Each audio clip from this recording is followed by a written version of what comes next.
Okay, and we can just pause that. Sorry.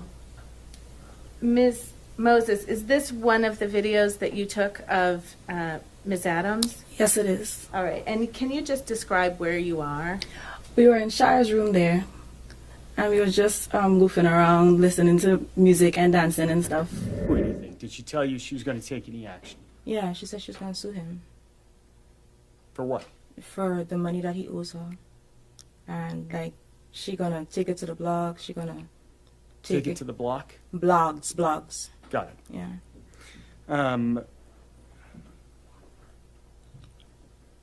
It was like an hour-long conversation, so it was a lot. So. Let me start with Oh, sorry. The defendant is not guilty of the count of strangulation or suffocation and not guilty of the count of assault and battery. So say you, Madam Forelady? Alright, what's up with the YouTube fam? I'm back again with another video. Now look, man, the case has closed. Stefon Diggs has been found not guilty in this situation pertaining to the lady.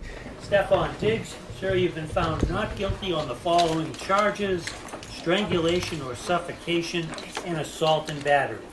Such charges will automatically be sealed by the Office of the Commissioner of Probation and the Clerk's Office, unless you notify the Commissioner of Probation in writing within 10 days that you do not want the charges sealed, using the request not to seal court records under General Laws, Chapter 276. Now look, if you watch crime videos, court hearings, just court in general, or if you're in the criminology and things like that, you knew yesterday that she already had lost. Especially when they had a cabbage patching and doing a Carlton at the same time. She had a mixture of shit going on.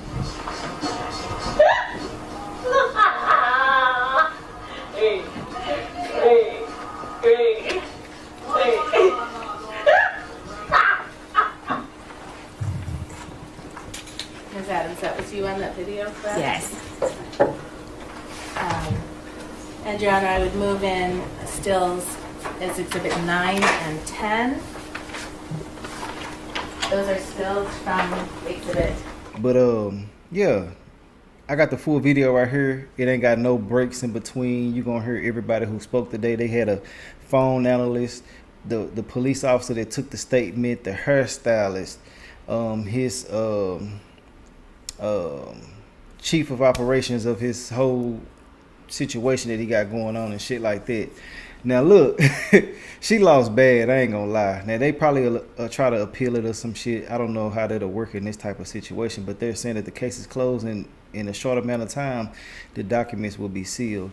And you know, he had a little tear coming out when they said that, you know what I'm saying, he was found innocent. And I mean, I can understand them tears of joy. Shit, he finna probably get so many damn deals since this took place. It's gonna be all over the internet and shit like that too. But at the same time, you know, just sad and unfortunate that people will betray you like this. Or in any case can be demanding, and in a case such as this, it may have required additional patience and sacrifice. The court is grateful for the seriousness and integrity with which you have carried out your responsibilities. Now, to say if something did or didn't happen, I'm not here to say that. And everything I'm saying in this video from beginning to the end is all allegedly, every single word and everything. But, you know, shit, people that's messing around, mixing business and pleasure together will always have issues and shit like that, just like a regular relationship. But at the same time, it was a little bit of extortion in my personal opinion. And I'm saying that because she was already paid and she still was requiring some type of money. And she also tried to sue him for $5 million. They had a $5 million demand for some money. Counsel will certainly rephrase it for you. Okay. Thank you, Your Honor. 3 weeks ago, your lawyer demanded $5.5 million from Mr. Diggs, didn't he? Mr. Diggs offered me $100,000 to recant my statement. That is a yes. That is the Your Honor, only. Maybe be heard at sidebar, please. Objection, move this right. For some money. For those who are saying, well, she didn't take him to court for money and shit like that, or whatever the case may be. She got another separate situation going on with getting some paper going on too. Now this case right here was pertaining to just choking and shit like that. But ultimately, you know, who the hell don't want some damn money? You know what I'm saying? Especially if you're getting it from a millionaire and y'all had relations and shit. People be feeling entitled to what you have. So it be like that. But they also were consistently saying, his attorneys were saying, hold on, I'm trying to see if I can find some shit. The attorneys were saying, basically, for those who were saying she wasn't a side chick, she got involved with him when he was dealing with multiple women and all of this shit. They consistently said his girlfriend, referencing Cardi B, right? And she acknowledged that was his girlfriend. So 1 + 1 = 2. And I mean, how can you say anything else besides that? You know what I'm saying? But hey, it is what it is. Just because people got multiple women that they're dealing with, if they got a woman or a man, if that's how they doing it, that's a side. You know what I'm saying? To a certain extent. Now, if they going through some things and they separated or whatever the case may be, then that's a totally different story. But if they actively dating and you're cool with the girlfriend and you know this is woman and shit and y'all got to keep stuff under wraps, that's you a side. Y'all a sneaky link. You know what I'm saying? You sent Steph's girlfriend a text message that later appeared on TMZ's website, correct?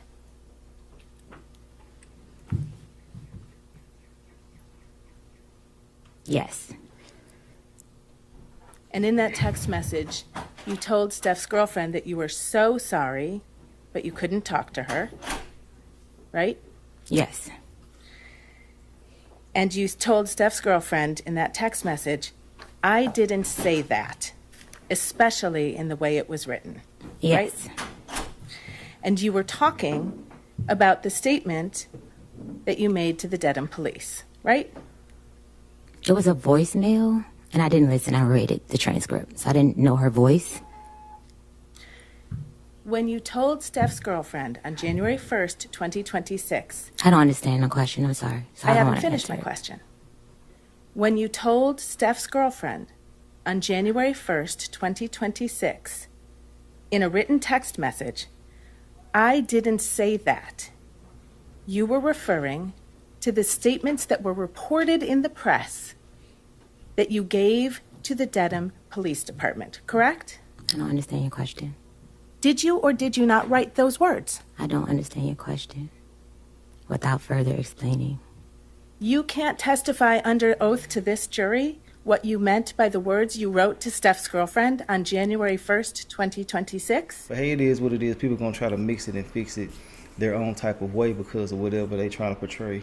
But ultimately, she is looking crazy now. She should have left it alone. I feel like what they should have did was basically, well, what she should have did, because he offered her $100,000 allegedly. That's what she said today. He offered her $100,000. She declined it allegedly, and I feel like she should have took that money. They could have came together, came out with some type of story, and she could have kept her job, possibly, or, you know, they could have just went their separate ways, and she would have been $100,000 richer today.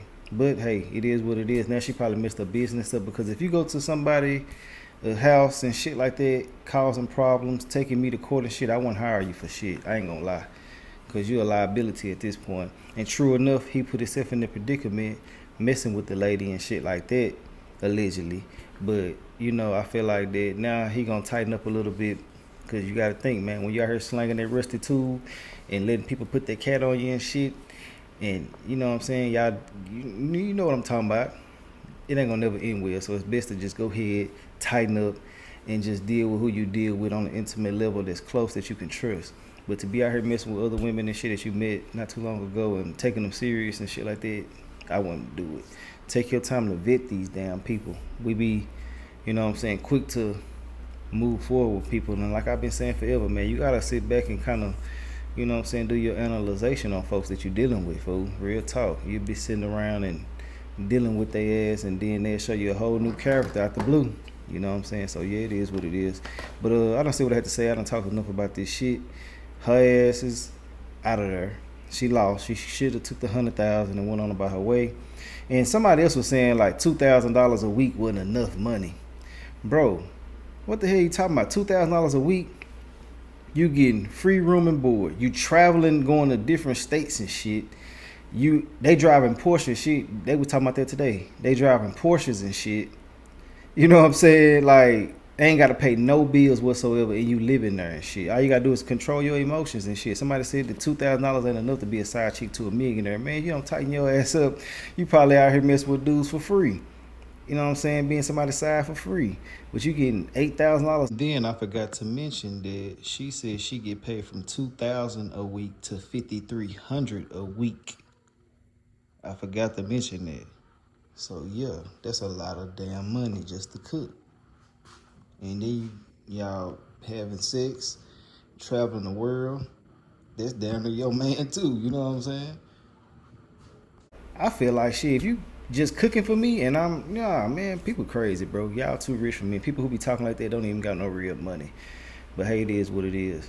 I want to know your thoughts and opinions on this. And like I said, I understand if you don't want to be no side and that ain't your style and stilo and you got higher standards than most. But people are going through shit. And I mean, if you like somebody genuinely and they gonna pay you to basically just play house, that's what's going on too. Why not just get with it? And then when you get tired of that shit, go ahead and leave, because they already got their own situation that they in. They can stack up their money and do what they want to do. But people just, I don't know, full of shit. Because hell, y'all ain't making no money like that to be saying $2,000 ain't nothing. $2,000 is a lot of money to me. You know what I'm saying? So yeah. But look, let me know your thoughts and opinions. We're gonna talk and I'm up out of here. All right. Reminder.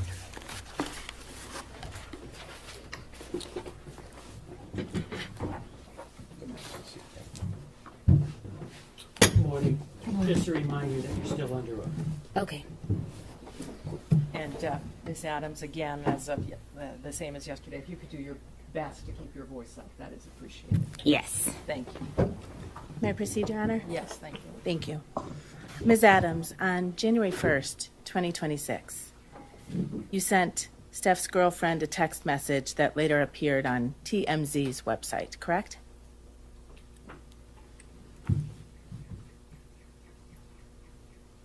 Yes. And in that text message, you told Steph's girlfriend that you were so sorry, but you couldn't talk to her, right? Yes. And you told Steph's girlfriend in that text message, I didn't say that, especially in the way it was written. Yes. Right? And you were talking about the statement that you made to the Dedham police, right? It was a voicemail, and I didn't listen. I read the transcript, so I didn't know her voice. When you told Steph's girlfriend on January 1st, 2026... I don't understand the question. I'm sorry. So I don't haven't wanna finished my answer it. question. When you told Steph's girlfriend on January 1st, 2026, in a written text message, I didn't say that, you were referring to the statements that were reported in the press that you gave to the Dedham Police Department, correct? I don't understand your question. Did you or did you not write those words? I don't understand your question. Without further explaining. You can't testify under oath to this jury what you meant by the words you wrote to Steph's girlfriend on January 1st, 2026? I'm sorry, I don't understand your question without further explaining. You also asked Steph's girlfriend to, quote, please call my mediator and she will answer everything you need to know, but only in person and confidentially. Right? Yes. Your mediator's name is Lynette Marie, right? Lynette Marie. Thank you. She's also known as Lynette Marie Turner. I don't know. You don't know your mediator's last name? I don't know her. She's married. I don't know her exact last name. Your mediator works for a company called LMT Global, correct? Yes, that's her company. Your Honor, may I approach? Yes.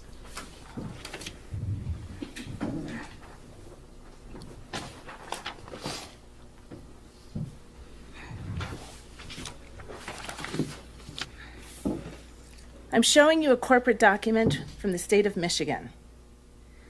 It is an amended annual report filed by LMT Global Corporation. Can you please read the name of the president of that company? Objection, Your Honor.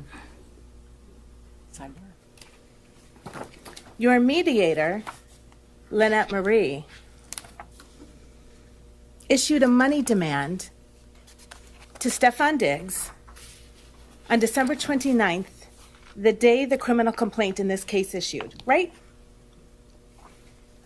I'm not sure of the date.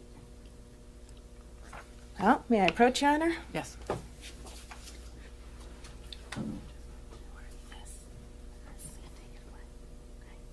If she recognizes it, yeah. Do you recognize this email from L. Marie on December 29, 2025, to Stefon Diggs and a number of other people? No, I don't recognize it. You've never seen this money demand before. I seen the money demand after I was. That's it. I don't recognize the email. Testimony under oath is that your mediator made a money demand on December 29th for money for you from Mr. Diggs. Money The for sa- past wages. The same day the criminal complaint in this case issued, and you didn't see it? I can't answer that question. I'm sorry? I can't answer that question without explaining further. Can't answer that question under oath. Without explaining. Your mediator demanded $19,000 on that date, didn't she? For wages owed, yes.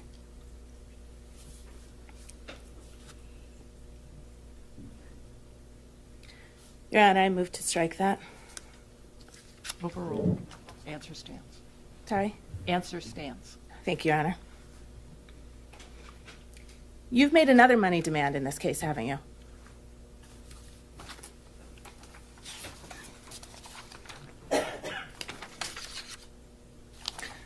Actually, before we get there, the I didn't get a 19,000. chance to answer the question. Before we get there, Are you withdrawing your yes, question, the counsel? question is withdrawn. Thank you, Your Honor.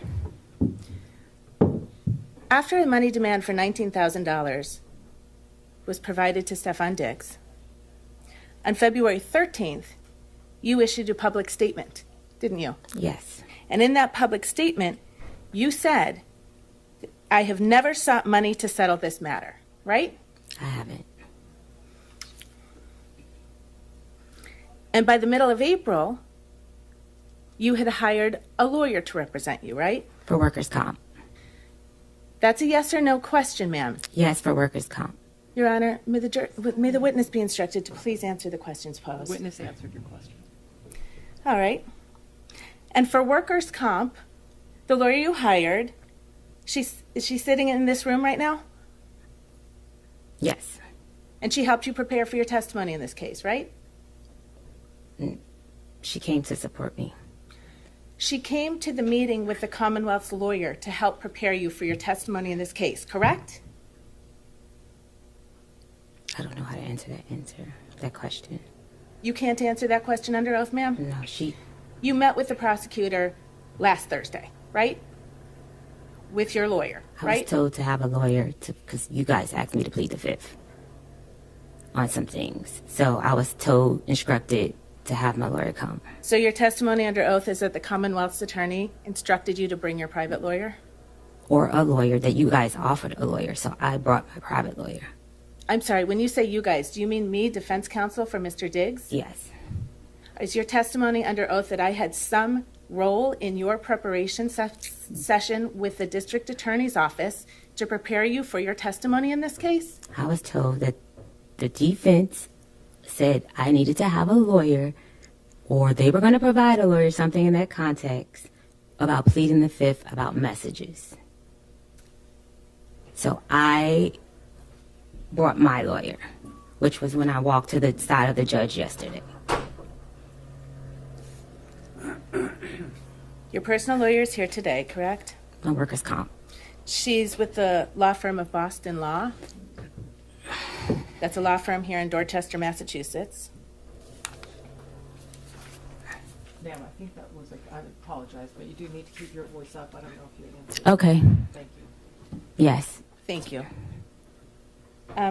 Tell the jury how much I think you described her as a workers' comp lawyer. I got her because I was injured on the job and I needed to file a workers' comp case. Stefon Diggs did not have proper workers' comp insurance. Matt? The final portion of that answer will be stricken and you will disregard it.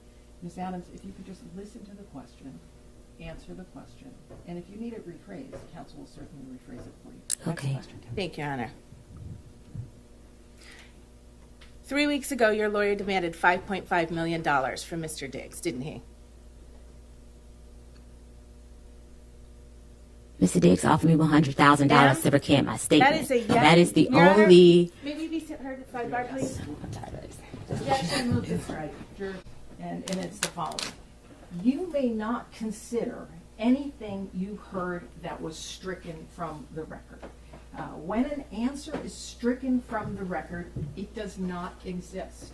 And in determining what the facts are from this case, you're sworn to determine those facts solely and exclusively from the evidence presented, and you may not consider any answer that I have stricken.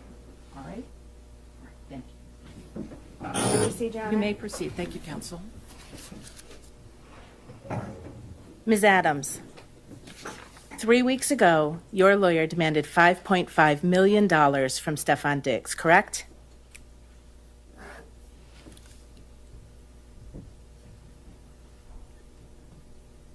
That is client lawyer privilege. I cannot speak on that. You believe that your lawyer's communications to Stefon Diggs are covered by your attorney-client privilege, ma'am? I can't answer that question. I don't know the answer to that question. You know that someone on your behalf has demanded $5.5 million from Stefon Diggs, don't you? I have a workers' comp claim, and Your Honor? I've explored all civil options. Ma'am, I don't understand. are the you question. able I'm to sorry. answer No. that question? No, I'm Counsel, not restate able the to. question, please. You know that someone on your behalf has demanded $5.5 million from Stefon Diggs. Do you know that, Miss Adams? No, I don't know. I'm sorry, I don't know how to answer the question. I don't understand. I have no further questions, Your Honor. Thank you.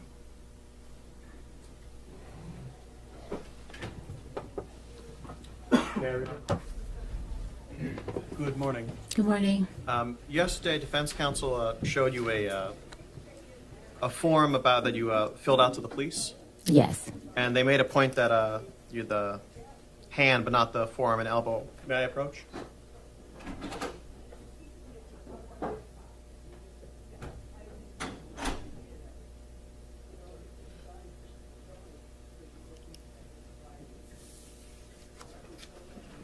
I'm putting a form in front of you. If you could just take a look at that and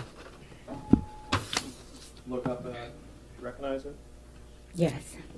and I may direct the witness's attention. Could you read right here when it says the expected injury? Or Objection, Your Honor. Sustained. is there anywhere on that form where you do note the forearm and forearm being used to choke you? Objection. Yes. Sidebar.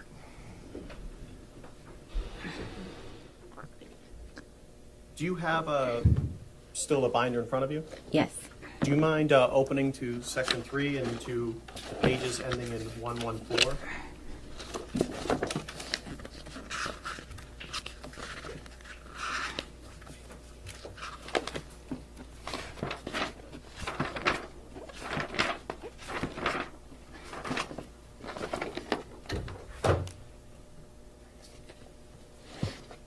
Okay. Would you mind reading the text messages from page 114 to 117? And I'm running that bitch life. The next text message doesn't say anything. I won't be paying you shit. And do you mind just saying who's saying it? What- Okay, I said the first. And ruining that bitch life is what I said. Mr. Diggs said, I won't be paying you shit.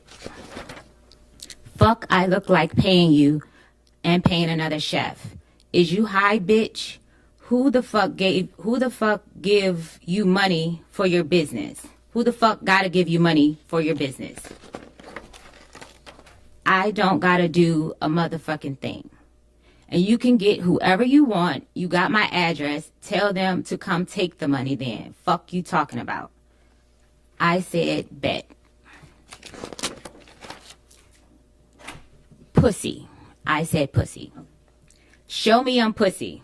Will do. Experience as a personal chef, is it common practice that when chefs get sent away, they get paid for the week that they get sent away? Yes. Objection. Your Because Honor. that's the only job I have.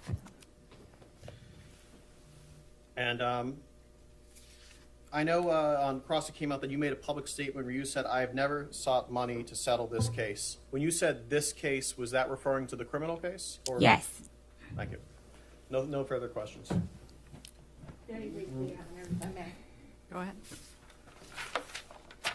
That series of text messages that you just read, that was in response to you saying after you were fired by Mr. Diggs, you will be paying me out for the season and the money, I'm sorry, and this is on page 113 of Exhibit 3. You will be paying me out for the season and the money you said you would give me for my business. Wasted my fucking time being here because you got a fucking circus going on, right? Yes. So when he said he wouldn't be paying you, he was referring to your demand that after you leave your employment on December 2nd, he nonetheless continued to pay you $2,000 a week for the rest of the New England Patriots football season while you were not working for him, right? That's not how it goes. You will be paying me out for the season, right? I was a contracted employee. It's a yes or no question, ma'am. I don't know how to answer that question. Sorry. And before you said that, if you turn just one page back to page 112, what Mr. Diggs said to you that you were responding to was, I'ma leave you be. Thank you for cooking for me for this season. I appreciate you. Hate it even got to this. That's what you were responding to when you told him he would be paying you out for the season, right? No, it's a full context of those messages. Ma'am, was the message that came from Mr. Diggs that preceded your demand that you be paid out for the season, thank you for cooking for me this season. I appreciate you. I'ma leave you be. Can you say that again? You can look right down there on page 112. I'ma leave you be. What was your question? I'm not finished. Thank you for cooking for me for this season. You can read along and correct me if I get it wrong. I appreciate you. Hate it even got like this. Right? That's what it says, yes. Okay. And you were really hoping that Mr. Diggs would give you some money so you could open your own restaurant, weren't you? Objection. That was our agreement. That was what you wanted him to give you, right? That was an agreement. Ma'am, is this a contract suit? Objection. This is an assault. That objection is sustained. Witness doesn't have to answer. Withdrawn, Your Honor. Thank you. There's no question in front of the witness. You wanted him to pay you to open your own restaurant, right? I want him to pay me past wages. Okay. Just one moment, Your Honor, please.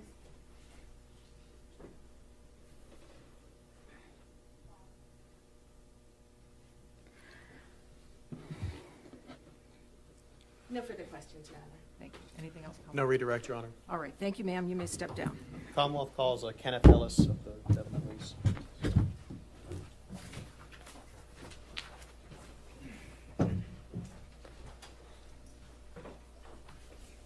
Again, do you solemnly swear the testimony you're about to give in this hearing shall be the truth, the whole truth, and nothing but the truth, so help you God? I do. You may sit or stand. Thank you. Thank you. Okay, see? Go right ahead. Thank you. Good morning. Morning. Would you please state your name and spell your last name for the record? Yes, it's Kenneth Ellis, Ellis. And what do you do for a living? Dedham police officer. And how long have you been an officer at the Dedham Police? 18 years. And what's your rank? Patrolman. And prior to being an officer at Dedham, did you go anywhere else? Were you an officer anywhere else? I was not. So prior to being an officer at Dedham Police, did you go through any sort of special training or academy? I did. I went through a police academy in Randolph. And how long was that? What did you do in the police academy? I was about 25 weeks, I believe. Everything from law, different aspects of the law, criminal law, constitutional law, motor vehicle. We had emergency vehicle operation, firearms, report writing, first aid, things like that. Turning your attention now to December 16th, 2025. Do you recall if you were working that day? I was. And do you know what shift? I was working the day shift, 8 to 4. And were you out on duty, patrol? What were you doing? I was assigned to the front desk. Okay. So when an officer is assigned to the front desk, what are their duties? Basically just any walk-ins. Sometimes we have the business phone rings, the non-emergency line. When you say walk-ins, is that just someone literally Yeah, anyone can walk. It's people, ranging from, may I use the restroom, or, I'd like to make a report, anything. Yeah, anytime someone comes in, we greet them. And during that day, did anyone come in? Yes. And do you know who that person would be? We had Mila Adams. And when this person came in, you didn't know who that was at the time, right? No. Okay. And she came in, what, if any, observations did you make of her when she came in? She sat down on the bench, and she was crying. All right. And did you approach her, or did you wait for her to approach you? How did that I actually went, normally I speak over the phone. There's a phone to talk to the people in the lobby. Like behind glass? Yes, yeah. It's like almost like a smoked glass. But because of her demeanor, I went out to speak to her in person. And did she want to talk to you at first? No, she did not. And why? She asked if there were any female officers working. And what did you say? I actually went back to the shift commander's office and I checked the scheduling sheets, and it appeared that there was not one until 4 p.m. that day. So what did you do? So I went back and I let her know, and I just told her that, she didn't feel comfortable giving me a statement towards anything, then that's okay. And, if she could come back at 4 o'clock. And then I went back to the desk, I believe, for a bit. And then what happened? Then she called me back over and said she would like to give me a statement. And where did you talk? So right after you enter the lobby area, there's double doors, and then to the right of the double doors, there's kind of like an interview room. So we do fingerprints for like civilian things, gun permits, things like that. And what did you talk about? So she just wanted to give me a statement without mentioning anyone involved. So what do you mean she didn't want to mention anyone involved? Well, she said, I'd like to tell you something. Sustain. Okay.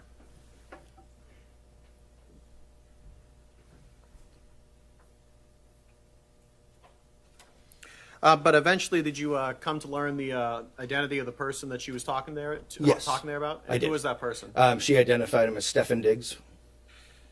And how many times did you talk to Miss Adams?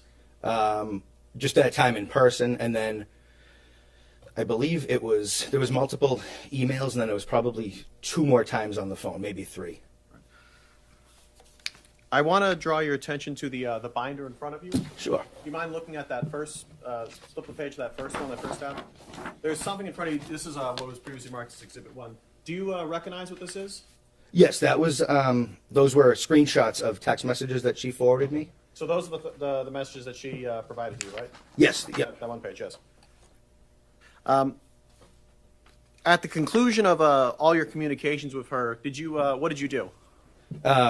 So that day, you mean, or Just at the, I guess, end of, would you call this an investigation? I don't know enough the police term. yeah. So like once Incident? I don't know. at the end of it, which was about 10 days or so, maybe 8, 9, 10 days from the time that she originally reported it, I ended up filing a criminal complaint. Against whom? Mr. Diggs. And for what? Was assault and Overruled. assault and battery, and strangulation or suffocation. All right. No further questions.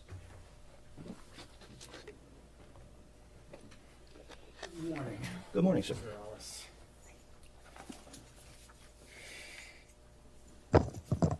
I'm I'm going to start at the end there. Thank you for being here. Sure. You said you've been a Dedham police officer for 18 years? Yes, sir.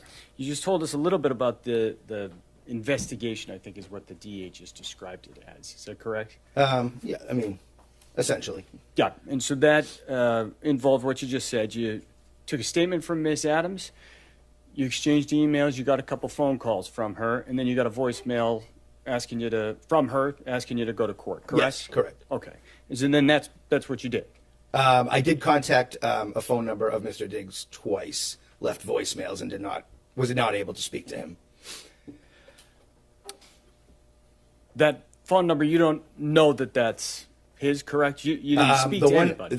One of them I did use the TLO service to confirm his name. It was a 240 exchange. So I just want to be sure here, Officer Ellis. You called the phone number, correct? Yes. You didn't speak to anybody. No, I did not. You spoke on the phone to Miss Adams, correct? You spoke in person with Miss Adams on the 16th, right? I believe it was the 16th, yes. Right. You didn't speak to any other people, correct? That's No. the only human being you spoke to. No, there was another attorney I spoke to, but I don't believe from your firm. Okay, so some other attorney. Yes. All right. You didn't get any photographs, right? No, there was none presented. And there was none to take, right? Not from me, no. Right, Absolutely. because when Miss Adams walked in and you observed her, Yep, you didn't see anything on her body that said, I should document that. I did not, no. And your job is to document what's important, right? Correct. And that's where you write a police report. Yes, And so about December 16th, you did write a police report, correct? I did, sir. And that was documenting the conversation that you had with Miss Adams, right? Yes. And you said you've been a police officer for 18 years. I imagine you've written a lot of police reports. I would say so. Okay. And you've spoken to a lot of folks, correct? Yes. And you know that you write that report to record all of the important information that Yes. that person has, Yes. right? To document it. Correct. And that's what you did in this case, right? To the best of my ability, yes. Yes. And so when you spoke to her on December 16th, Miss Adams told you that there was a dispute over text message with Mr. Diggs, correct? Yes, the initial disagreement, I suppose. Yeah, and started that the over disagreement text was, messages. was about money, That's- right? that's what I That's was what told. she said. Yes. She said they were arguing about money over text messages, Correct. right? Correct. And then he came into her room and this thing happened, correct? That's what she told me. Yep. Okay. And then after that, she left her position, right? That's what. Yeah, she said. Yep. Meaning her job. Correct. And then she told you she did go back to the house on December 9th to get her things, to get her belongings, correct? Is that right? That is correct. Okay. And then the next thing she told you was that she, in that interim period, after she left her position, she went to New York City on December 2nd to be with friends, correct? Yes. And when she said that, those were her friends, right? That's what I believed. Right. You didn't think she was going to go see somebody else's friends, No, correct? no. Yes. And it'd be important to you to know if those were Stefon Diggs' friends, right? I suppose. That'd be important to your investigation, wouldn't it be? Yeah. Okay. And so another thing that was important, I think you already talked about, that was Exhibit 1. You got that right in front of you, correct? Yes, sir. All right. And so Miss Adams had said there was an argument over text about money that ended in a physical altercation, correct? Correct. And you asked her for the text messages, right? I believe she offered them. I believe. Okay. Yeah, but yes. And you took them because Yes. accepting the text messages that led to physical altercation would be important, right? Correct. You want to have that. Right. You want to document that. Right. All right, and so that's what that is. You received those from Miss Adams by email, correct? Yes, I did. And then you documented them, you saved them, and they're sitting right there in front of you right now for trial, correct? Correct. Correct. All right. And looking at those text messages, if somebody deleted messages from that before they ever sent it to you, that would be important for you to know, wouldn't it? Yes, it would. If those weren't complete, Correct. It would, you would want to know that. I'd want the whole picture. Correct. Yeah. Okay. If I may have one moment, Your Honor.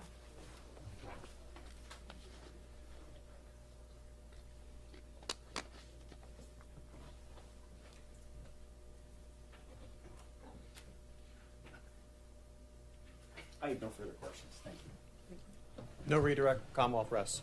All right, thank you. Thank you.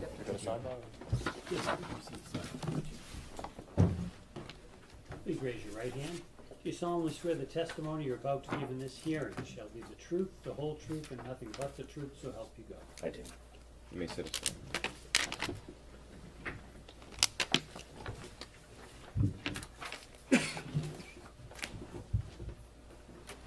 Let me proceed.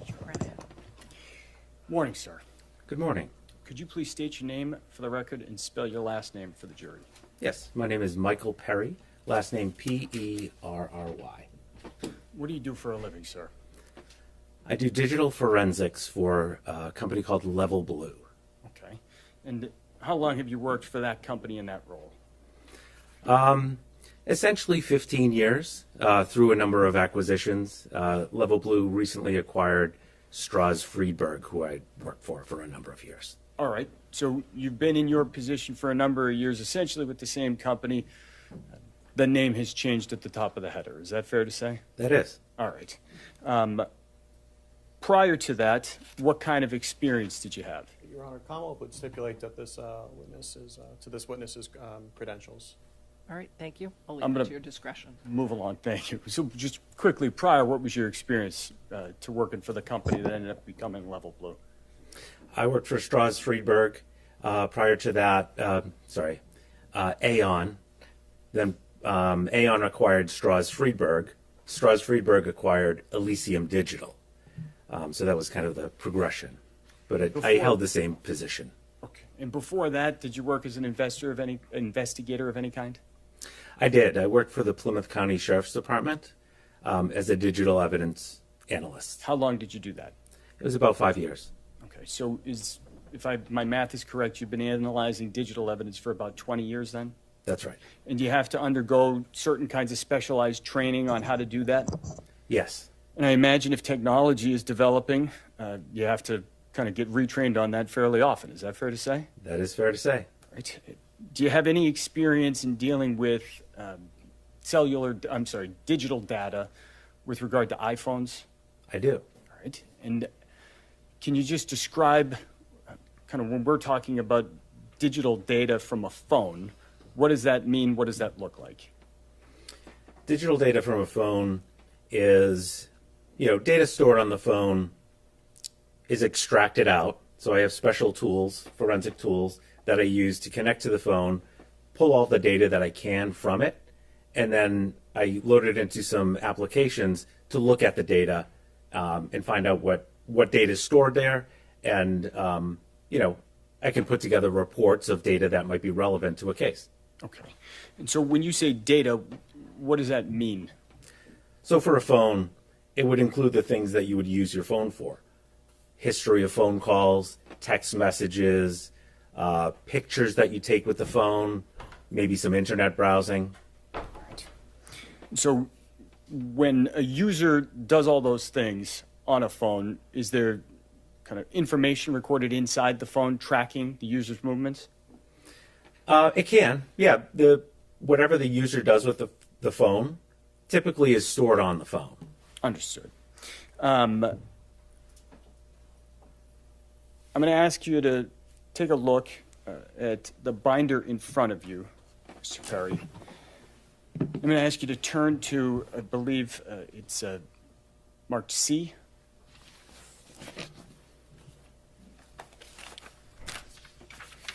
Okay. You see that front page there, it looks like it says Celebrate at the top right corner, is that correct? That's correct. All right. What are we looking at there in Exhibit 3? This is the first page of a report that I put together after preserving one of two of Mr. Diggs's phones. So this is the first page of one of those reports. All right. And so the report you're talking about, fair to say that's a number of pages there in Exhibit 3, correct? It is. All right. And that contains data from the phone that you just mentioned from December 2nd. Is that fair to say? That's correct. I'm going to ask that you turn the page in Exhibit 3 to, there's a little number on the bottom right corner that says 113 on the right. It ends 113, I should say.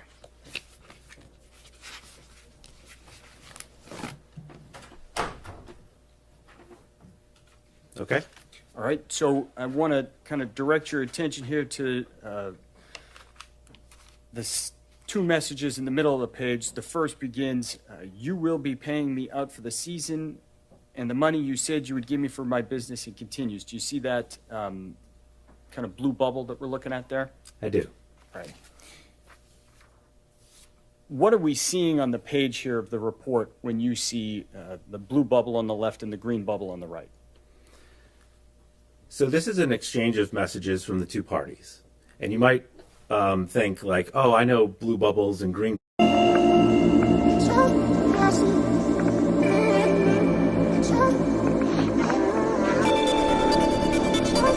Distinguish between the two parties. So the color doesn't really mean much here in that both parties had iPhones. So these are all just iMessages. But the report is in conversation view. So it's meant to look like you're looking at a phone. And so, the owner of the phone, Mr. Diggs, is the messages on the right in green, and on the left, they're messages from Miss Adams and they're in blue. Okay. And fair to say, in terms of Mr. Diggs and Miss Adams specifically, that those are, you don't know Miss Adams, correct? I do not. You're just going off of the contact information in the phone and the cellular phone number on the page? That's correct. Please turn to the next page, ending 114. So, looking at this box on the top left corner of the box on the left, that page has a bubble that says, "In ruining that bitch life." Is that fair to say? Yes. All right. Up in the top left corner of that, there are two phone numbers. What are those two phone numbers? What's the significance of the data in the top left corner? It's the contact information for both parties that are in this conversation. So you have a from number. The stored contact name is Mila Chef. And then you have the two, which is the owner of the phone who's receiving the message. That's the numbers in the top left. Okay, and so would those be the two phones having the conversation in the iMessage chat? Yes. Kind of going down to the middle of the page, it indicates there's a time there that says 12/2/2025, 5:35:01 p.m. UTC +0. Can you explain what that means? Yes, that's the time stamp when the message was read. And UTC is it's a universal time coordinated, which just means universal time, which is the time basically in London at the time. And it's kind of like a standard to base timestamps off of, where at the time of this message in December of 2025, we're not in daylight savings time, so our time zone is -5. So Eastern is -5 from that UTC time. All right, so the UTC +0, you would need to subtract 5 to get to Eastern Standard? That's correct. All right, and so looking down at the bottom here of that same message, in the bottom right corner, it says 12/2/2025, 5:34, 43 seconds p.m. UTC +0. What's that? That's the time the message was delivered to the phone. And when you say the phone, that would be the user's phone? That would be the user's phone, Mr. Diggs's phone in this case. And again, the same calculation would apply. Is that fair to say? Yes. So that message was delivered to Mr. Diggs's phone at 12:34 p.m. Eastern Standard Time? That's correct. Looking at this box, the kind of corner, the bottom right corner we just talked about, you said that's when it was delivered to the phone, the user's phone. Is there any way any other way, I should say, for one of these blue boxes, one of these messages to appear in an iMessage chat? No, I mean it's just sent from the user that's part of the conversation that we see here. Okay. And so the user in the right on the green, is there any way that person could create a message on the other side of the conversation. No, a user is not able to insert a message into a conversation just on one side of, in their own phone. So a user could insert messages into iMessage on their own side of the conversation, but not on the side of the person they're talking to. They can only send the message. They can't go into a conversation and just put a message in there. It has to be sent in that two-way communication. Conversely, if the user of an iPhone wanted to erase messages on their side of the iMessage chat, would that be possible? Yes. If just directing your attention to the bottom right of page 114, there's a green box on the right. That's a message Mr. Diggs sent. Is that fair to say? Yes. Okay. If that message were deleted, would you be able to tell from the data that was extracted? Possibly. Okay. And the reason why is that on an iPhone, if you delete a message, it actually gets retained for 30 days. So if you have an iPhone, you can go back and recover that message. Maybe if you deleted it by accident or something, you can recover it within 30 days. After 30 days, it's not recoverable. All right. And so you could see the data for 30 days if a user deleted it, if you extracted their phone, correct? Within that 30 days. All right. How about if they deleted it and you just looked at the screen? If they deleted it and you looked at the screen, no, you'd have to go to the menu and look at recently deleted. Understood. If I may have one moment, Your Honor. Yes.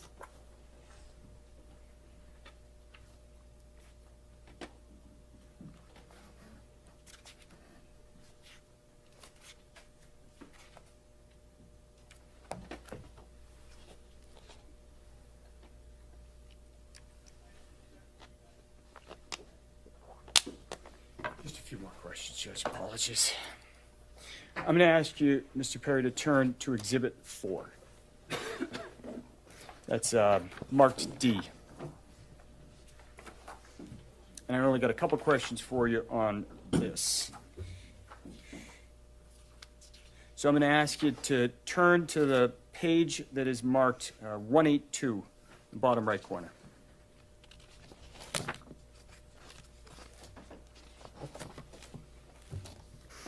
Okay. All right. And so, fair to say there's a message there that in the bottom left corner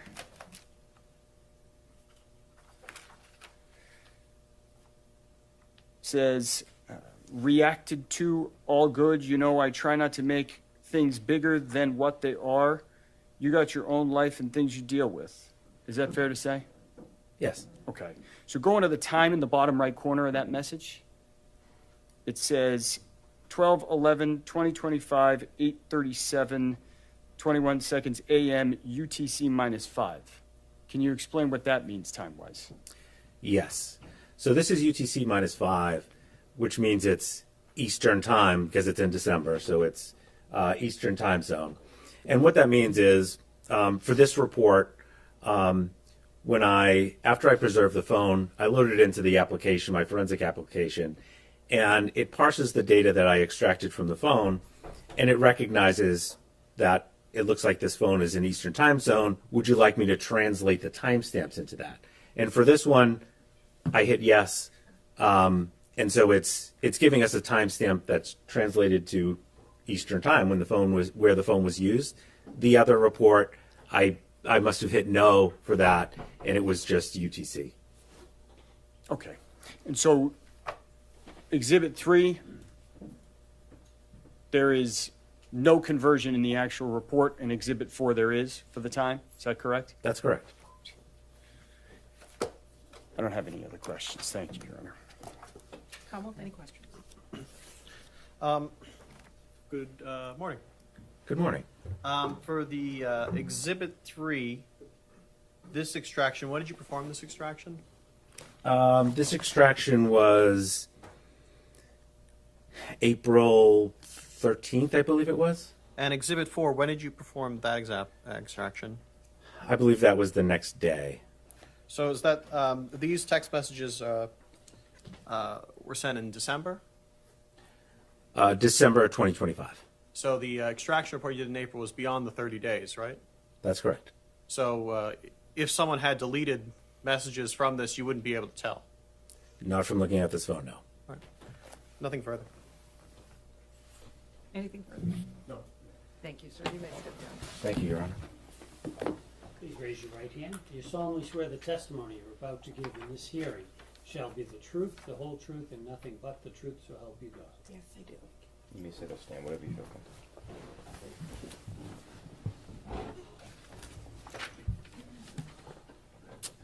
Morning, ma'am. Good morning. Could you please state your name for the record and spell your last name? Janelle Sales, Sales.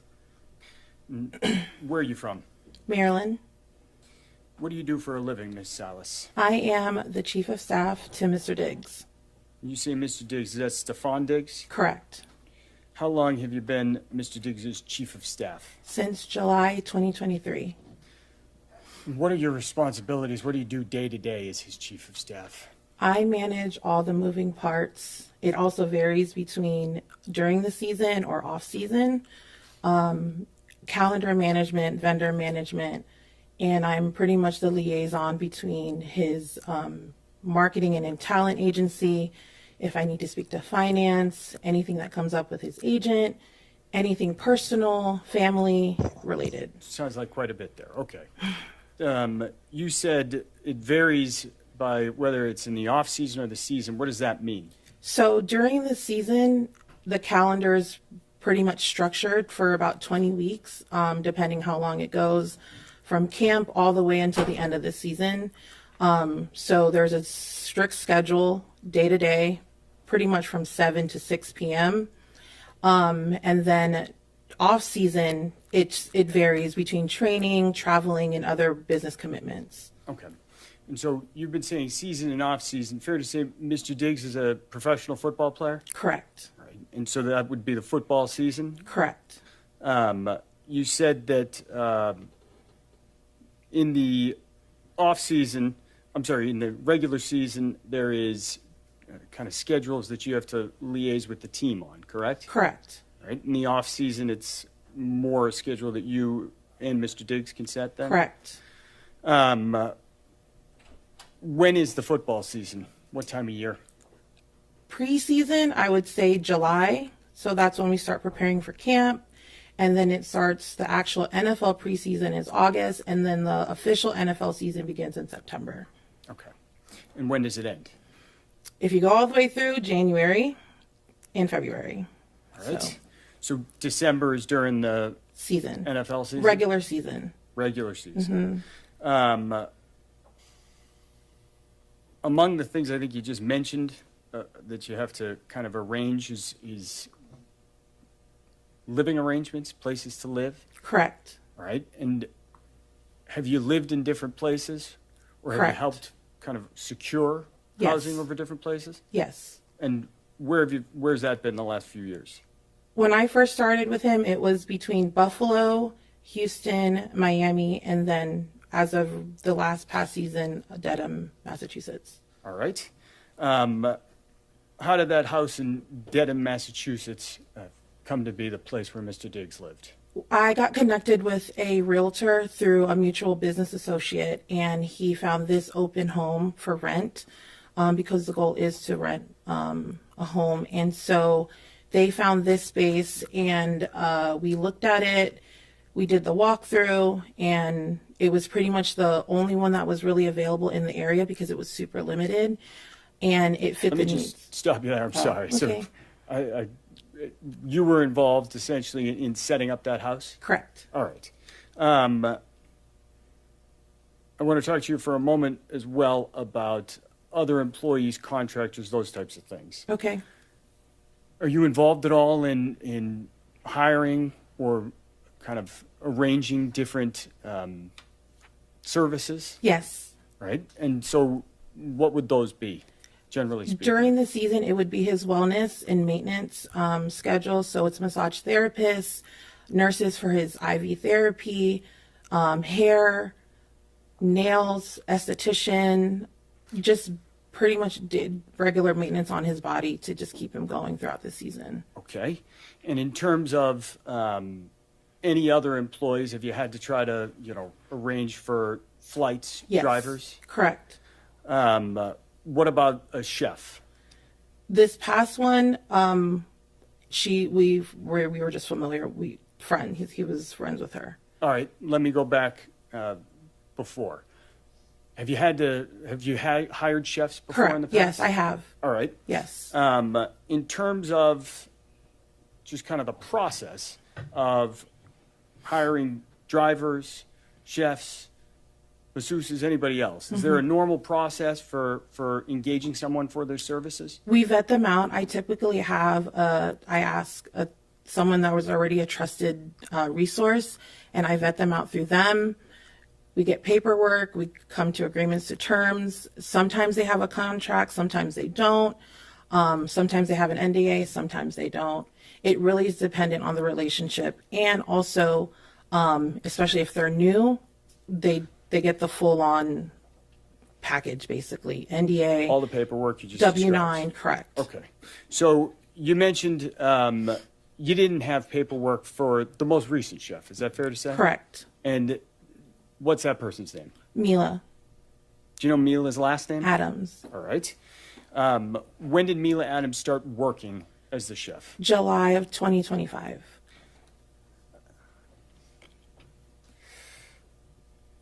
Where did she work? In Dedham at the house. All right. Did she live in the house as well? Correct. Who were the other people who spent time in that house and or lived in it? Spent time in it. I spent time in it when I would visit for games. His brother visited, one of his childhood best friends, photographer, videographer, mom, and other business associates and any friends that would come and visit. Okay.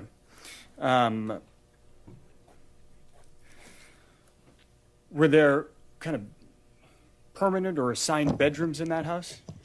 There was a general understanding of whose room, who stayed in which room, and pretty much if you got there, it's like first come, first serve.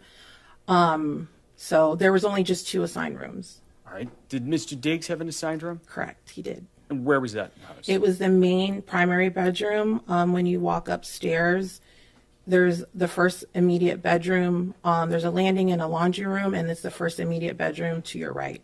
All right. You just walked us in the house there for a moment. Could you just describe what the layout of the downstairs looks like? So generally, there's a big grand foyer. When you walk into the house from the front door, there's a formal living room. To the right, there is a office to the left. When you walk up, it's about 2 steps, and you go up, there's a formal dining room on the right. And then you walk up, it's an open concept, so it's an open living room and an open kitchen to the front of you. To the left of that is the stairs going upstairs to the 4 bedrooms. And then there's a stairs that go downstairs, right underneath the stairs that go up to 2 bedrooms in the basement. Okay. Did Miss Adams have a room in that house? She did. Where was that? So when you walk upstairs to the landing part to the third floor, you walk up the second flight of stairs, which is about 4 or 5 steps. There's a bedroom to the right. And then there's 2 bedrooms to the left. She lived, her room was the last bedroom all the way down the hallway on the left side. I think you just described that this was an open set. Yes, it's open. So it basically looked like there was a bridge, like a U bridge from the upstairs looking down, because the middle of the house, you can look down and you can see everything. Okay. And you can look up and you can see the hallways of both going into all 3 bedrooms. Understood. So, different people at the house. Did you have a key? I had a key to the front door. Okay. Were there any other security systems set up at the house other than just locks? The garage, and then doors for like her bedroom and his bedroom. Okay. And that is that. And his closets. All right. Any other measures on the house? Garage door. I know there was a ring camera system, an alarm system, but other than that, nothing out of the ordinary. Got it. So I want to direct your attention to December 2nd, 2025. Okay. Were you working that day? Yes. Where were you?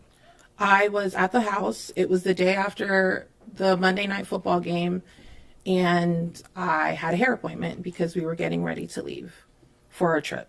Where were you going? Miami, Florida. Who was going to Miami, Florida? Miami trip consisted of Mr. Diggs, myself, his brother, his childhood best friend, and another close friend of his.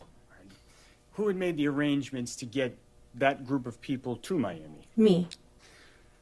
When did you start making those arrangements? The week prior, once we figured out the logistics, I typically try to do things a few days prior just because of the requirements that some of the travel vendors need from us and because it's such a busy week. So I try to book as soon as possible. All right. What was going on in Miami? He had Art Basel, which is a art festival, art fair, and he was showcasing he was debuting his furniture line. Right, so Mr. Diggs has a furniture line? Correct. That week, was he not working? Was he missing a game? What was happening? So Monday night, he had the Monday night football game, and it was going into his bye week. What's a bye week? Bye week is pretty much the 1 week that the NFL gives to players where they're pretty much off. They just have to report back on the scheduled day that it's typically like 4 or 5 days off, no meetings. They can go on vacation.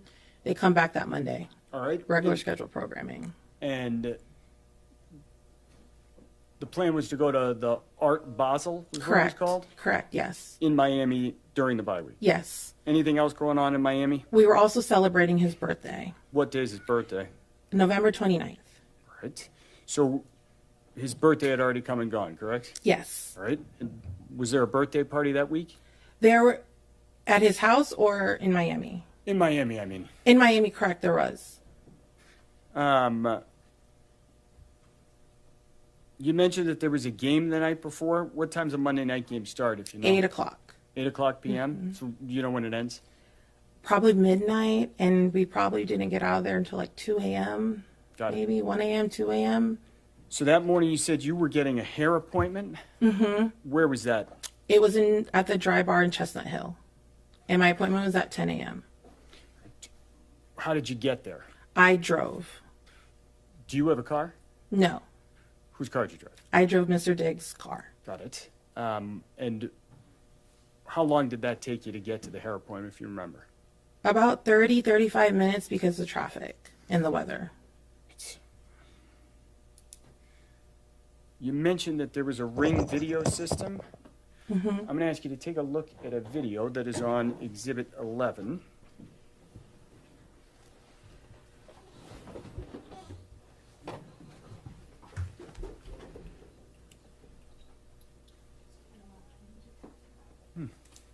One moment. That's fine.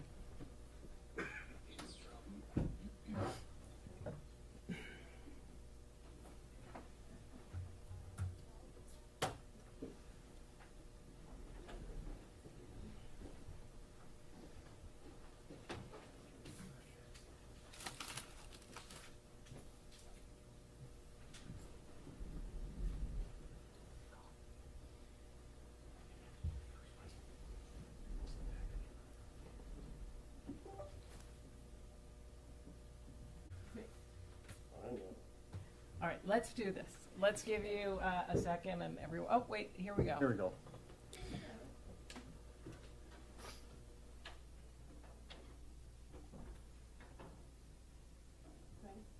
Yes, if we could play that.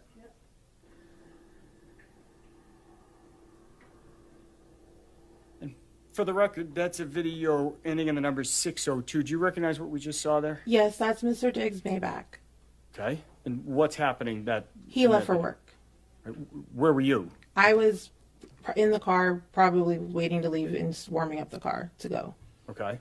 And you weren't in that car that we just saw No, drive out. I was in correct? his Porsche. I'm happy to continue, Judge, but we have a while further, so it might make No, sense. that's fine. Why don't we take, jurors, why don't we take the morning recess? I think there should. All rise.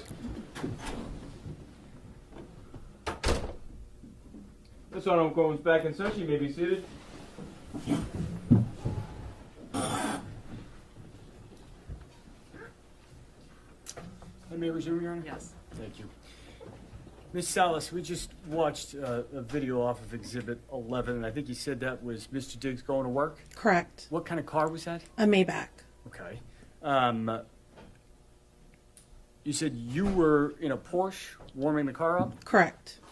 I'm going to ask you to, first I'm going to ask Ms. Silva to play a video there ending in 610. I'm going to ask you to watch that, Ms. Salas. It's not on the screen. So if we can replay that, you can get a look at it, Ms. Salas. If we could pause it right there real quick. All right, so do you recognize what that video depicts? Yes. What's that? It's the Porsche leaving the house. Who's driving Me. that? That's you leaving the house? Yes. All right.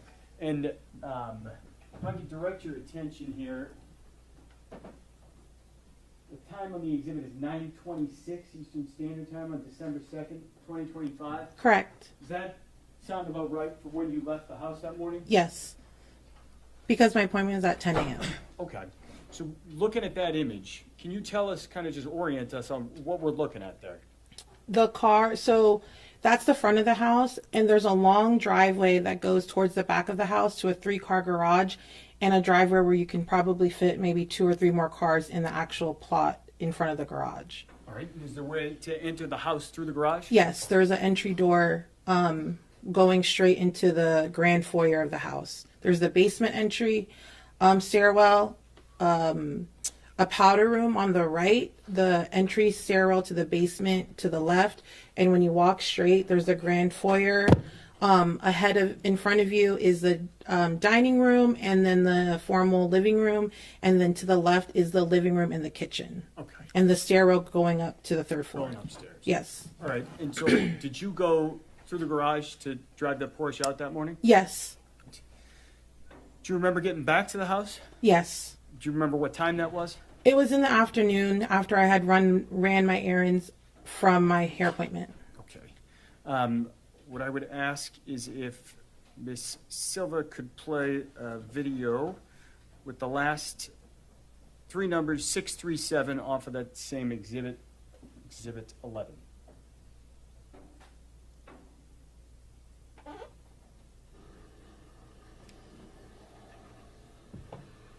If we could maybe replay that one more time, it's only about 3 seconds. All right, so do you recognize what that depicts? Yes, it's the car returning home. And is that you driving the car? Yes. All right. And the timestamp on that indicates it's 12:59:59 Eastern Standard Time. So it's just about 1 p.m. Is that consistent with your recollection of when you got Yes. home? Yes.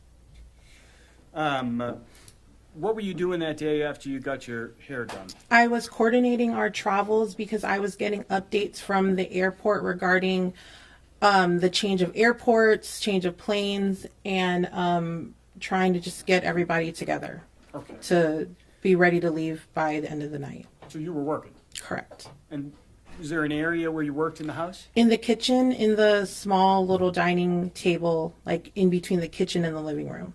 Okay. I'm going to ask Ms. Silva to play one more video for us. That's going to be 183725 on Exhibit 11.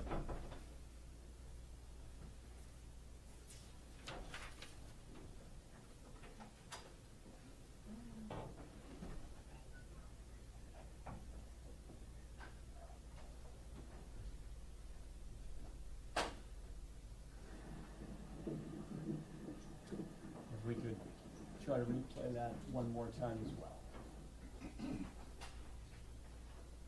All right, so it looks like she's paused it here, a second into the frame. Do you recognize what's depicted in this video? It's the Maybach coming home. All right, is that Mr. Diggs? Yes. The timestamp on that looks like it says 15:38 and 51, so maybe 3:39, 3:40 p.m. Yes. Is that consistent with your recollection of when you got home? Yes. You said you were working that afternoon. Do you know where Mr. Diggs went in the house? He likely went to say hi to his brothers and then went straight upstairs to take a nap because it's the day after a game. Objection. Sustained. Okay. Where were you sitting? I was probably walking around the house, either the kitchen, probably going up and down to the basement because I was probably doing laundry, just running around the house. Objection. Sustained. That response is stricken from the record. Jurors will disregard. So let me ask you, you mentioned that you remembered doing something with flights and getting to the airport. Correct. What is that? What do you mean? So, because one of the airports that we usually travel frequently at, the Norwood Airport, there's limitations on the planes, and especially if the weather is bad, they typically recommend that we fly into another airport, which was Bedford. Bedford, Massachusetts? Correct. So is that to say the weather was not great? Correct. December 2nd? Correct. That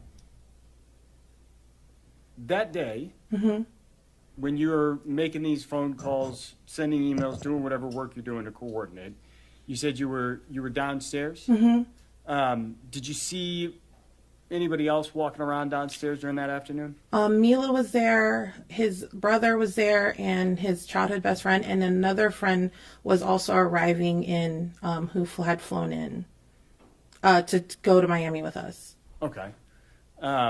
You said Mila was there. Did you see her that afternoon? Yes. What did she look like? She looked like she was going to work out. She had workout clothes on. She complimented on my hair. Just regular, just walking around the kitchen, probably around the house. Nothing out of the usual. Okay. That afternoon, did you, is that the only time you saw Miss Adams? Did you see her again as the Towards day went on? in the evening. Closer to the evening. So after dark? Yes, it was because it was getting dark at like 3 o'clock at that time. So by like 3:30, 4 o'clock, maybe closer to 4:30, it was like dark. Okay. And so sometime after that, you think you saw Miss Adams again? Yes, because I was sitting in the kitchen and she had asked me if I purchased her flight. The flight, was that a flight to Atlanta? Correct. And when you spoke to her that afternoon in the kitchen, did you observe anything on her face? No. Anything on her neck? No. Did you see any redness or swelling? No. Was she crying at all? No. What was she doing? She was walking around looking for a piece of a paper and a pen to write a card, write a note to him for his birthday gift. When you say to him, is that to Mr. Diggs? Correct. And that's that November 29th birthday you just referenced? Yes. That afternoon, was there anything on Mr. Diggs' schedule? He had ozone therapy and massage. So is that a nurse who comes and does fluids? Yes. And a massage, you said? He has a massage therapist. What time were those appointments? I believe I told them both to come at 5. Do you remember if those individuals actually appeared at the house? Yes. Did they? I believe so. That afternoon, you said you purchased a flight for Mila Adams to Atlanta? Yes. Did you arrange to get her to the airport? Yes. What time did that happen? Probably in the 7 o'clock hour because you have to be there an hour before checking in your bag, and it took about 45 minutes to get to the airport. So probably between 7 to 7:30. You think about 7:30? Yeah. And so, did she leave the house around 7:30? She should have left around before 7:30 to get to the airport on time if she was checking in a bag. And you saw her prior to that, Yes. correct? Yes. So is it the encounter you had in the kitchen? Yes. With the pen And the card, I think you mentioned? Yeah, she was running to go to his room to put it on, I guess, his gifts that she was giving him. Did you end up speaking to Mr. Diggs later that evening? Yes. And did you see any of those, the card or the presents that you Yes, there were 2 boxes on his bed from Chanel. One he had opened up and he put on after his massage, and we were getting ready to leave. I told him, we got to pack, we got to go, we got to make this flight. He put the beanie on. There was another box that was unopened, and then there was a green Post-it with whatever note she had on it telling for his birthday. All right. Prior to, speaking of Mr. Diggs, prior to arranging for Yes. Miss Adams' Uber, did you hear anything that afternoon? No, Any screams? no, Slam doors? no, Anything out of the ordinary? no. Do you know if Miss Adams cooked dinner that night? It was like a hot dog. It was like and there was like mustard on it, but it was like left on the counter and it was like dried up. And then in the room, it was like dried up. So there was like 2 that were made. Let me back you up on that. Do you know if she did cook dinner that night? She did. Where did she do that? In the kitchen. And what time did you see that? I just remember the food being like prepared Okay. already. And you mentioned it was a hot dog or something like that? Yeah, it was like a hot dog, or like, you know, like Auntie Anne's when they have like the pretzel dogs. It kind of looked like that, but it just looked dried up. Okay.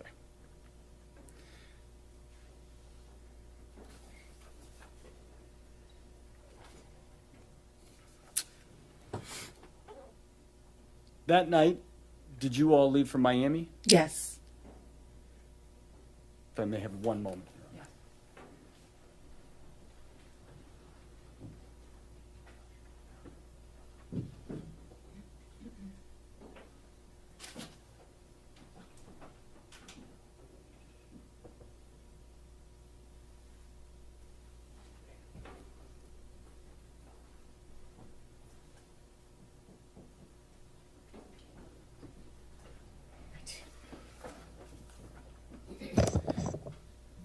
I just want to recap on one issue. Okay. I think you said Miss Adams complimented your hair. Did she tell you anything else? No. She was like, "Oh, your hair's getting long and it looks good." I was like, "Thank you." Okay. Did she tell you she was assaulted, No. strangled? No. You're the chief of staff? Correct.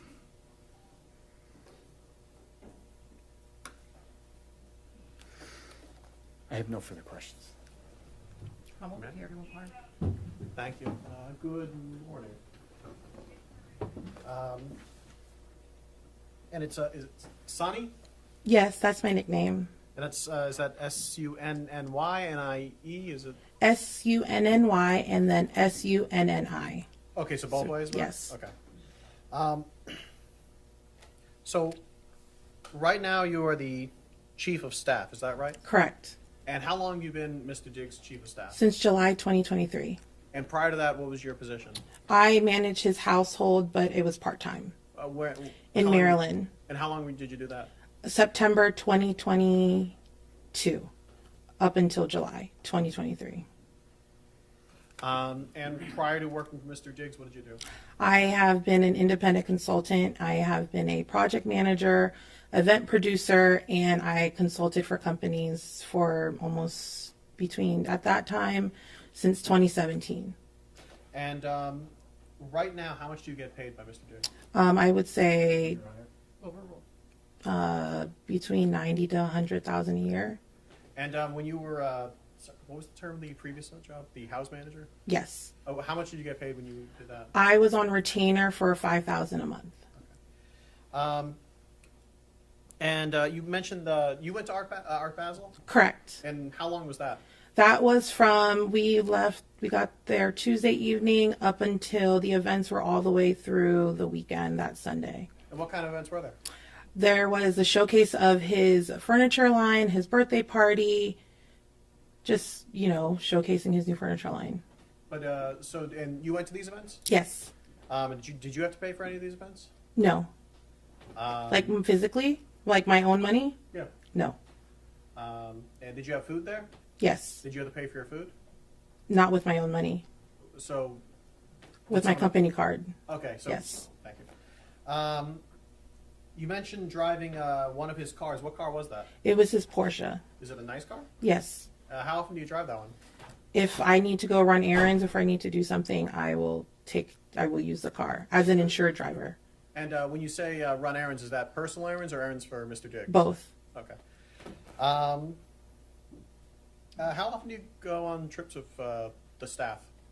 As needed, specifically for business trips, more so. Okay. On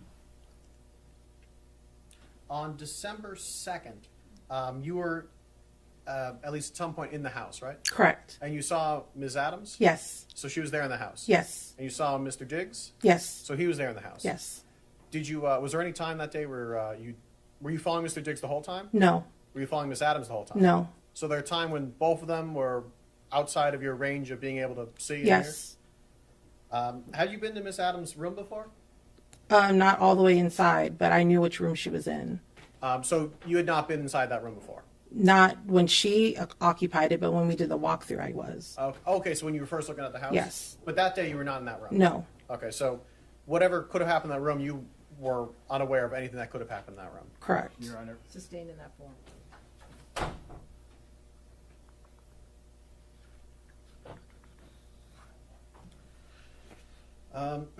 Is it fair to say that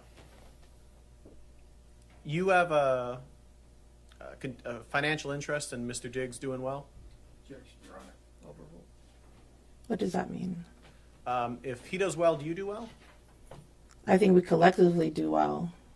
So, yeah. Yeah, even outside of financially. Is he a good boss? Yes, he's great. Do you want to continue working for him? Yes. Nothing further. Anything else for your witness?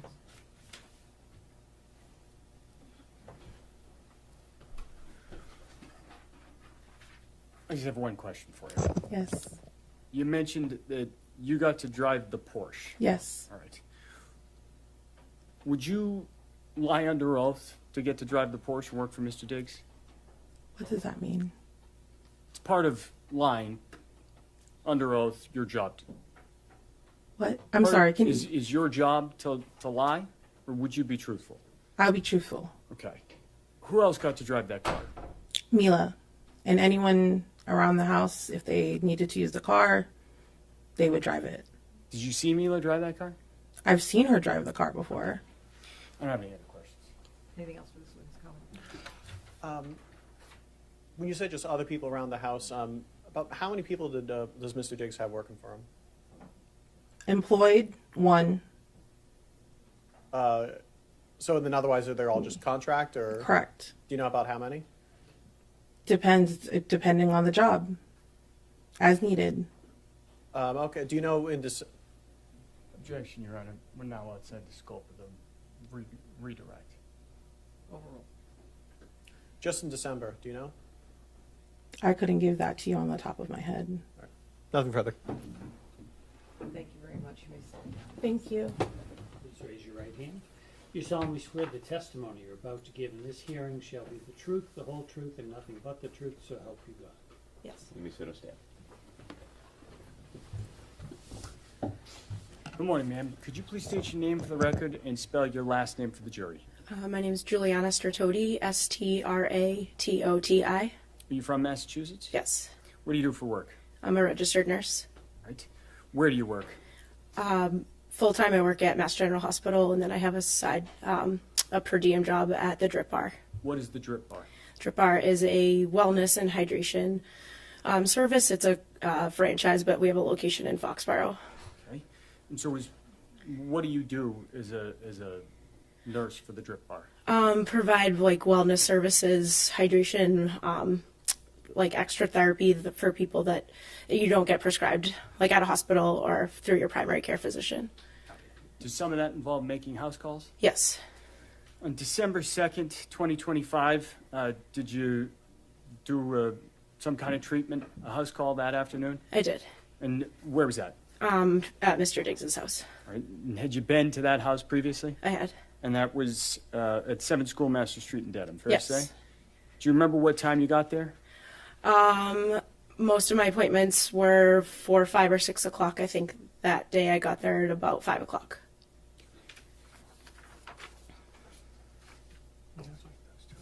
I may approach, Your Honor. Yes, right I'm going to put an image in front of you. I'm going to ask you to take a look at that and tell me if you recognize what that depicts.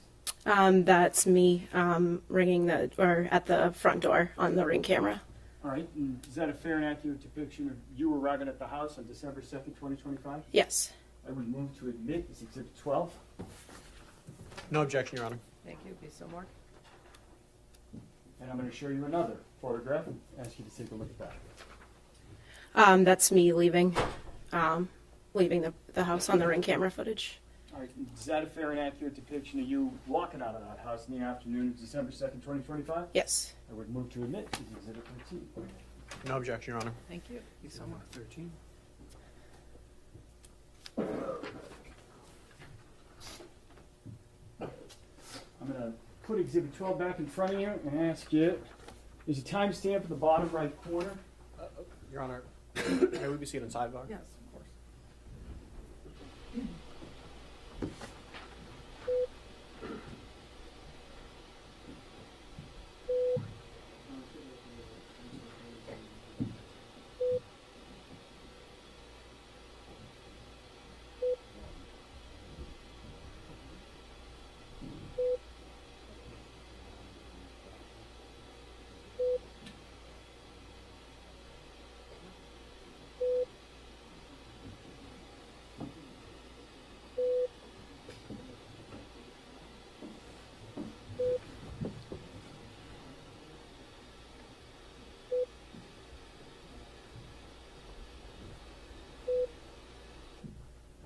Powell's objection is sustained.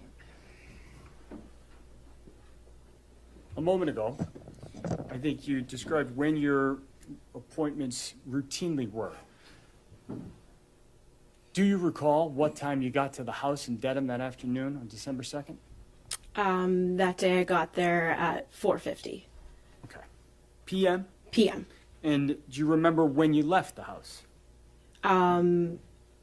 According to the Ring camera footage, it was. Let me ask you this. Do you remember when you left the house? I don't remember exactly the time, but all of my appointments were roughly 45 minutes to an hour long. All right. And so on December 2nd, 2025, do you think, how long do you think you were in the house? Probably about an hour. In the house, when you were doing the treatment, where did it actually occur physically inside the house? In the living room. So then fair to say you were in that house that afternoon for about an hour, maybe a little less? Yes. Okay. Anything out of the ordinary that day? Not that I recall. Hear anything unusual? No. Did you see anything unusual? No. I have no further questions. May I? Yes. Good morning still. Had you gone to Mr. Diggs' house prior to this date? I had. And how many times have you done this before? A handful of times, I think. Before that was 2 or 3. Okay. After that was a couple. And without you saying the actual names of any of your clients, what kind of clientele do you have with this job? It depends on what services they're looking for. So kind of all across the board. Okay.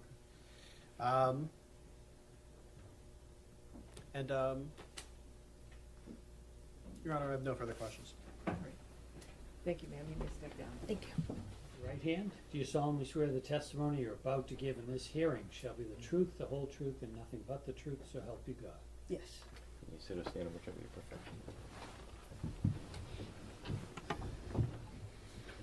Good morning. Good morning. Can you state your name and spell your last name for the record, please? My first name is Stephanie. My last name is Anastasi, Anastassi.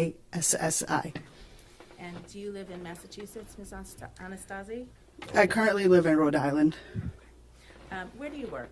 I work in Massachusetts. And what do you do for a living? I'm a massage therapist.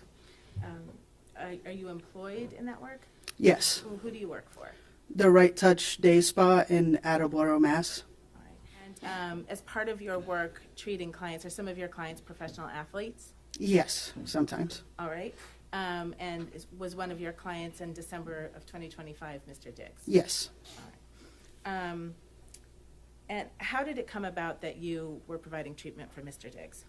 I used to work for the Celtics back in 2019, and whoever I used to work for, he's a physical therapist. He connected me with Mr. Diggs. Okay, thank you. And you would provide massage therapy for Mr. Diggs at his home? Correct. About how often per week would you do that? Twice a week. All right. And where in the home would you provide that treatment? Sometimes it was in the living room area, and sometimes it was in his bedroom. Did you need any special equipment to provide your treatment? He provided that. I do need some special equipment, yes. I see. So there was the equipment in the house? Yes. I take it you used a table? Yes. Any other equipment? No, just a massage table, and I would use my cups, which is for cupping. I see. Okay. Thank you. How long did a typical treatment take? Between a 90-minute to 2 hours. And did you give Mr. Diggs a treatment on December 2nd, 2025? Yes, I did.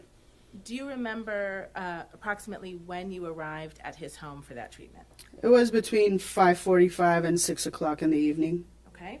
And how did you get into the house? I rang the doorbell, and Sonny opened the door for me. Okay, thank you. And what happened next? Then I asked Sonny where he was or where he would like his massage at. She told me he was in his room, and that's where he would like his massage. So I went and grabbed the massage table. It was in like a computer room. And I brought it upstairs, and he was laying in his bed, and I started setting up the table. All right. And was Mr. Diggs, do you remember what he was doing when you walked in other than laying in his bed? I think he was falling asleep a little bit, but I wasn't sure. It was just laying down. Okay. So I take it you began the treatment? So I set up, I grabbed the blankets and stuff, and then he fell asleep. So I texted Sunny, and I was like, hey, can I wake him up? And she said yes. So I ended up waking him up, and then he got on the table. Okay. And about how long was the treatment that day, if you can recall? It was between 90 minutes to 2 hours usually. It was more towards the 2 hours than the 90 minutes. All right.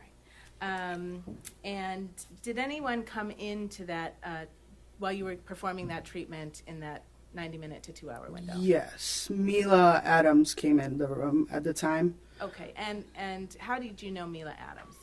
I seen her in the house. I've seen her multiple times in the house. Okay. Have you ever spoken to her? Yes, we've had conversation. Okay. So while you're performing the treatment, can you just explain to the jury what you saw? Yeah, so I was working on his right side leg, and because the door is in front of me, and I can see whoever was walking in. She was walking in. She saw that he was asleep, left, and kind of came back at a later time. When she came back at a later time, he kind of woke up because he was asleep, and she kind of went over to the bed, and she asked him, there was something on the bed. She asked him if he was going to keep it, and then he said yes, and then she turned around and left. And were you able to see what was on the bed? It was a black box, but I'm not sure what it was or what was in it. Okay. And did you ever have any occasion to look in that box? No. All right. How did Ms. Adams appear to you when you saw her come into the room those two times? She seemed to be okay. It's nothing that I wasn't used to seeing in the past. So she looked to your eyes the same as she had in the time past. you saw her? Yes. Okay. Did you see any marks on her face? Not that I recall, no. Did you see any marks on her neck? No, she had a black jacket on, so I don't think I could see her neck, but I didn't see anything on her face at the time. And did she seem upset at all to you? Not that I know of, no. Okay. All right. And Miss Anastasi, do you remember when you left the house that day? It's probably between almost 8 o'clock, 7:30 and 8 o'clock that day. Okay. Thank you very much. No further Of course. questions. Good afternoon, Ms. Anastasi. good morning still, actually, Miss Anastasi. Hello. You said you had previously worked at the Celtics, and is it like kind of word of mouth that you got a job working for Mr. Diggs? Yes. In your line of work, how important is word of mouth in order to find new clients? It's very important. And outside of just actual, I guess, technique and skill, is discretion and care of how you, because you're working with some high-profile people, is that also an important aspect to have? I don't understand the question. I'll withdraw it. Nothing further. Okay. All right, thank you so much, ma'am. You may step down. You solemnly swear the testimony you're about to give in this hearing shall be the truth, the whole truth, and nothing but the truth, so help you God. I do. You may sit or stand. Good morning. Good morning. Can you state your name and spell your last name for the record, please? Sure. Melissa Goddard, Goddard. Thank you. And what city do you live in? City and state, please. Boca Raton, Florida. Right. And are you employed? Yes, I am. Where are you employed? At PMG Private CFO. And what is PMG Private CFO? It's a boutique financial service company. So we do accounting, tax planning, tax prep, budgeting. We handle everything financial, data collection. And is one of your company? Just watch your step. Remain standing. You can face the clock. Please raise your right hand.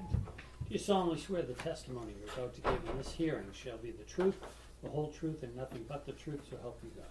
I do. You may sit or stand. Good morning. Good morning. Can you state your name and spell your last name for the record, please? Sure. Melissa Goddard, Goddard. Thank you. And what city do you live in? City and state, please. Boca Raton, Florida. Right. And are you employed? Yes, I am. Where are you employed? At PMG Private CFO. And what is PMG Private CFO? It's a boutique financial service company. So we do accounting, tax planning, tax prep, budgeting. We handle everything financial, data collection.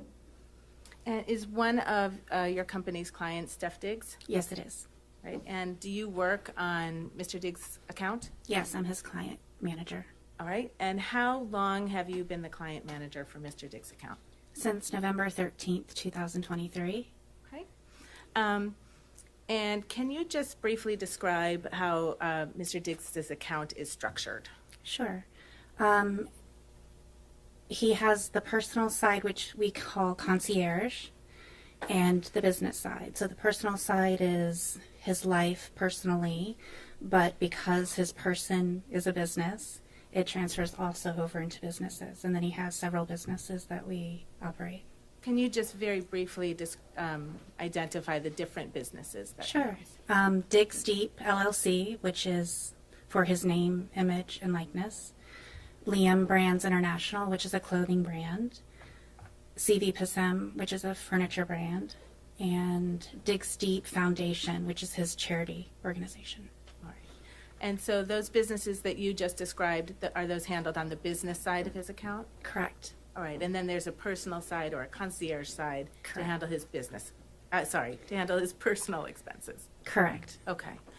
And up until, starting before October 2025, so from 2023 to 2025 October, which side of his account did you handle?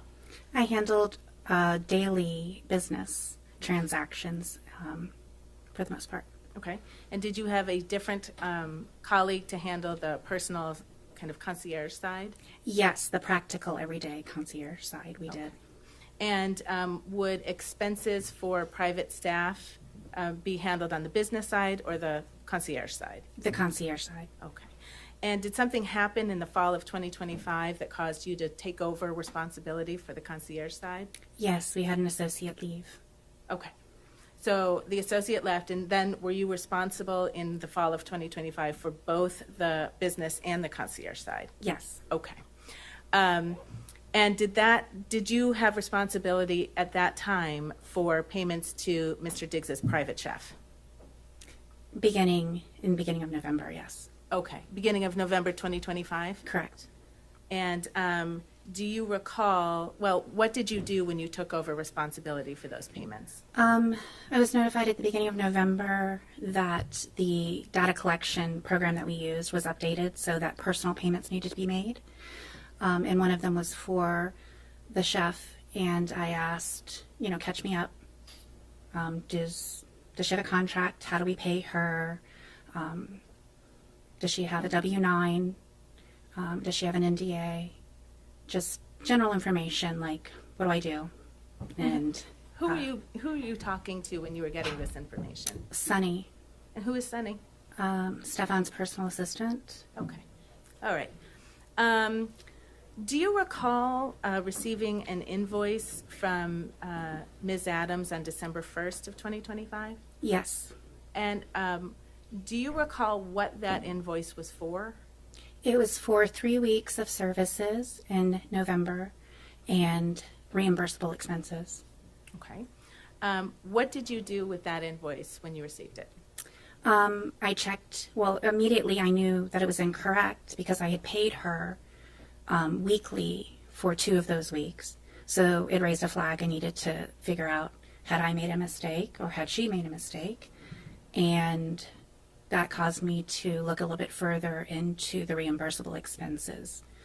We're much more structured on the business side, so I usually audit those before paying them. Okay. So when the flag was raised and it caused you to look a little bit deeper, what did you do to look a little bit deeper? I pulled up every payment that we had made to her for the last 18 months, as far back as I could go. And then I went through every receipt and reimbursable that we paid her for the last 6 months at that time. Sorry. And at the conclusion, so would you describe that as a kind of an audit? Yeah. Okay. If you receive an invoice and it's incorrect, I want to know, is it our mistake or was it her mistake? So I wanted to make sure that we had paid her correctly. All right. And what did you learn from conducting your audit? That she had submitted receipts multiple times over the course of 6 months, the same receipt. That she had submitted reimbursements for packages sent that were paid by our Federal Express account for reimbursement, that we had overpaid her. And were you able to quantify the amount of money that she had been overpaid based on your audit? Yes. And how much money was that? I think the total was $2,500 and change at that time, with an additional $744 that maybe was legitimate. I couldn't substantiate because there wasn't a date on it, so that was more in a gray area. Okay. Did you ask Ms. Adams for more information about the money that she was seeking? Yes. How did you do that? I contacted Sunny and asked for her email. I gave my phone number, even my personal phone number, so that she could reach me because sometimes they're in different time zones. I reached out to her twice. Okay. And did you ever hear back from her? No, she never responded. Did you tell Mr. Diggs what you had identified, at least from the audit that you conducted? Yes, he called me. We spoke about it on December 5th. All right. And what was his reaction? He's like, get me a report. And he had wanted to make sure that she was paid. And I told him I would get him a report, and he was fine. In the course of conducting your audit, or actually, strike that, did there come a time when you were aware that there was some paperwork not completed that you would have expected to be completed?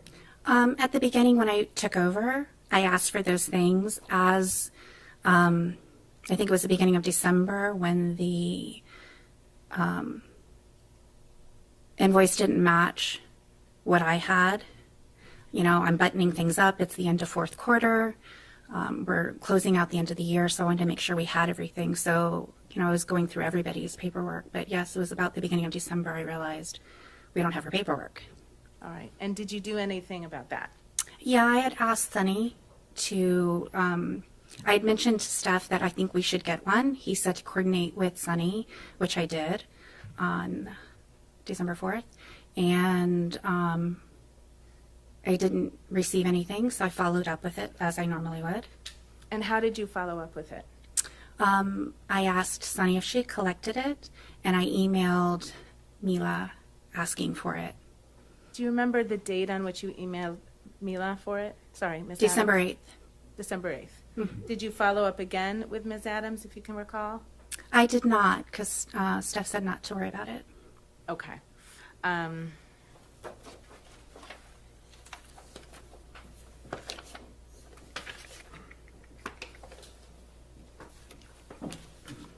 Just one moment, I'm sorry, Hunter.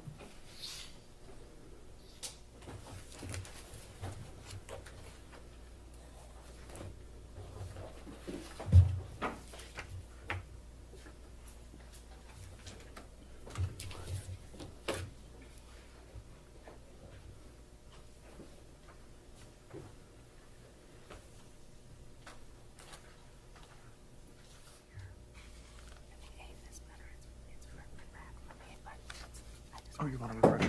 Yeah. Yeah, that's fine. Okay.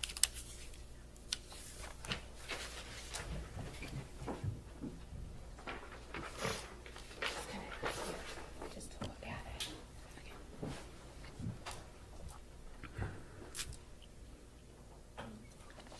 it. Ms. Goddard, you just testified that you followed up with Ms. Adams asking for the NDA on December 8th? Oh, I'm sorry, I was incorrect. It was December 13th. Okay, thank you. All right, no further questions, Your Honor. Counsel, care to report? Just briefly, good afternoon now. Miss Goddard, have you ever been to Mr. Diggs' house in Dedham? No. No further questions. Thank you, ma'am. You may step down. Thank you.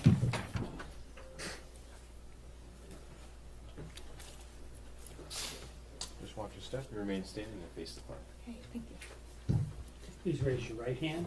Do you solemnly swear the testimony you're about to give in this hearing shall be the truth, the whole truth, and nothing but the truth, so help you God? I do. Thank you. May sit or stand.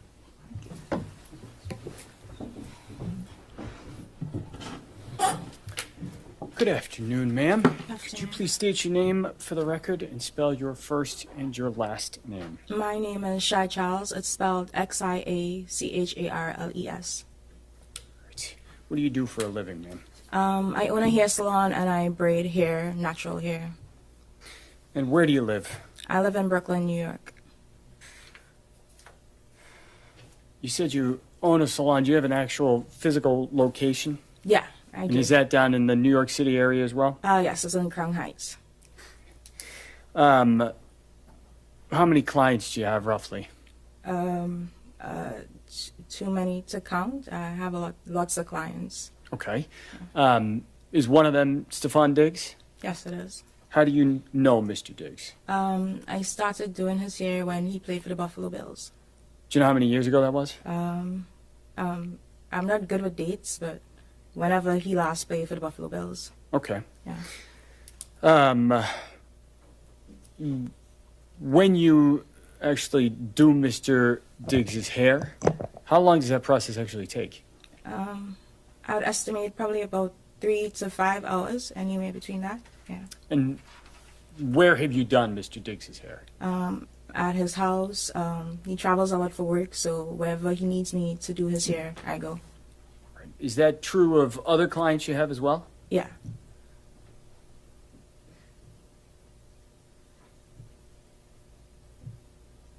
Have you been inside Mr. Diggs's house in Dedham?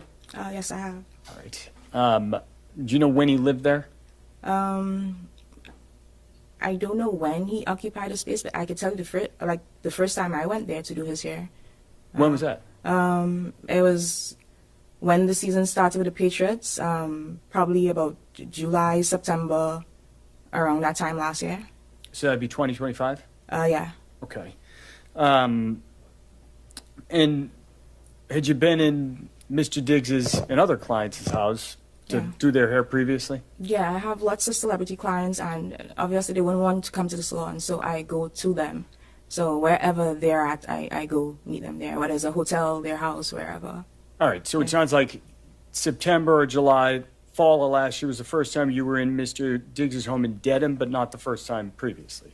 Yeah, first time in Denham, but not like elsewhere at his house. Wherever he lived before that, I would go. Got it.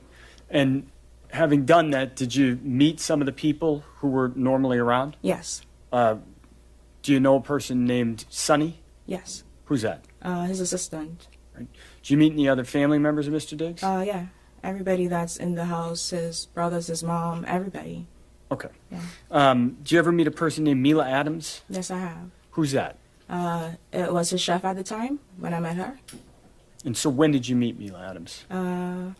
At the same time, I went to the house for the first time, so like around July, September, whenever the season started with the Patriots. Of last year? Yeah. Did you meet at the house? Yeah. And how much time were you at the house kind of the first time you met Miss Adams? Probably like less than 24 hours or around that time, because I know I had a client the following day, so I just had to come do his hair. But that was late the evening, and so I had to leave the following day. Yeah. Okay. And so you met Miss Adams at that point, but did you speak to her? I did, because I had to go to Walgreens to get some products, and so I asked anybody in the house if they needed anything, and Mila said she needed a sponge, a makeup sponge, and so I got her the sponge. When I came back to the house, she asked me how much money it was, and I told her it was okay, and that's the first interaction we had. Okay. Yeah. Do you have any other further interaction with Miss Adams after that kind of initial 24-hour stay? Yeah, when I came back to the house. When was that? I can't give you an exact date, but I could like estimate. So probably within 2 weeks, because he'll do his hair like every 2 to 3 weeks. So about 2, maybe 3 weeks later? Yeah. You went back to the house in Dedham? Yeah. Was Miss Adams at the house in Dedham at that point? Yeah. And so did you speak more to her when you went back the second time? Yeah. So can we go back? Because even after, because I don't No, know. I'm sorry. Just Okay. I apologize, Yeah. Miss Charles. But Yeah. did you speak to Miss Adams again that second time you Yeah, went back I to did. the house? Yeah, we spoke more, yeah. All right. How much time did you spend with her that second time? More time, like a longer time, because we were talking about food, and she wanted to come to New York to start her restaurant, and I'm a business owner, and we connected on the fact that she was a business owner, and I have like a big social media following, and I told her that she needed to do content, and I wanted to help her with her content so she could start her business. So we connected on that. Did you end up helping her Yeah. with content? Yeah. Did you two stay in touch? Yeah. How long were you around at the house in Dedham that second time? I can't tell you how long, honestly. I would stay longer if it had a game and we would go to the game together. But for however, because most times she would be like the only female there and Sunny will come and go. And so I spent more time with her. Okay. Yeah. Kind of following that time you spent together where you said you connected over being business owners, Yeah. did you two remain in contact? Yeah. And how did you do that? We'll text, we'll send Instagram reels, we'll FaceTime. So you guys exchanged phone numbers? Yeah. How much did you talk, you think, in the following weeks and months that fall? A lot, because a lot. We talk about business, we'll gossip, we girls, so yeah.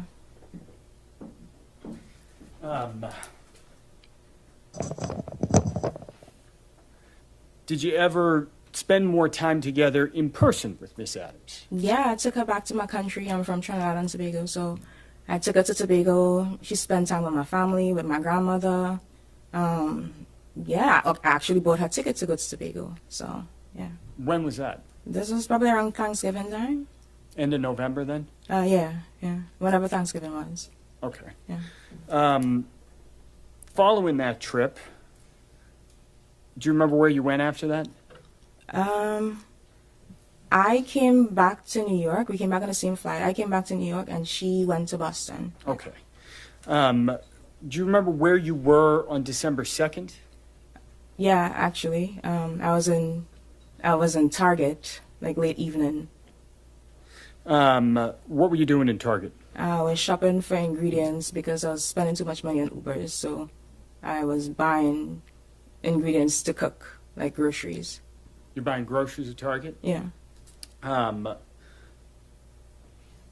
What were you cooking?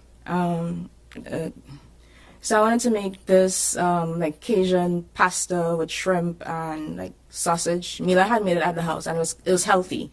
And so I wanted to cook that because I didn't want to buy Uber Eats. I didn't want to spend money on Uber Eats, and I just wanted to be healthier and cook. And so I wanted to make it like her.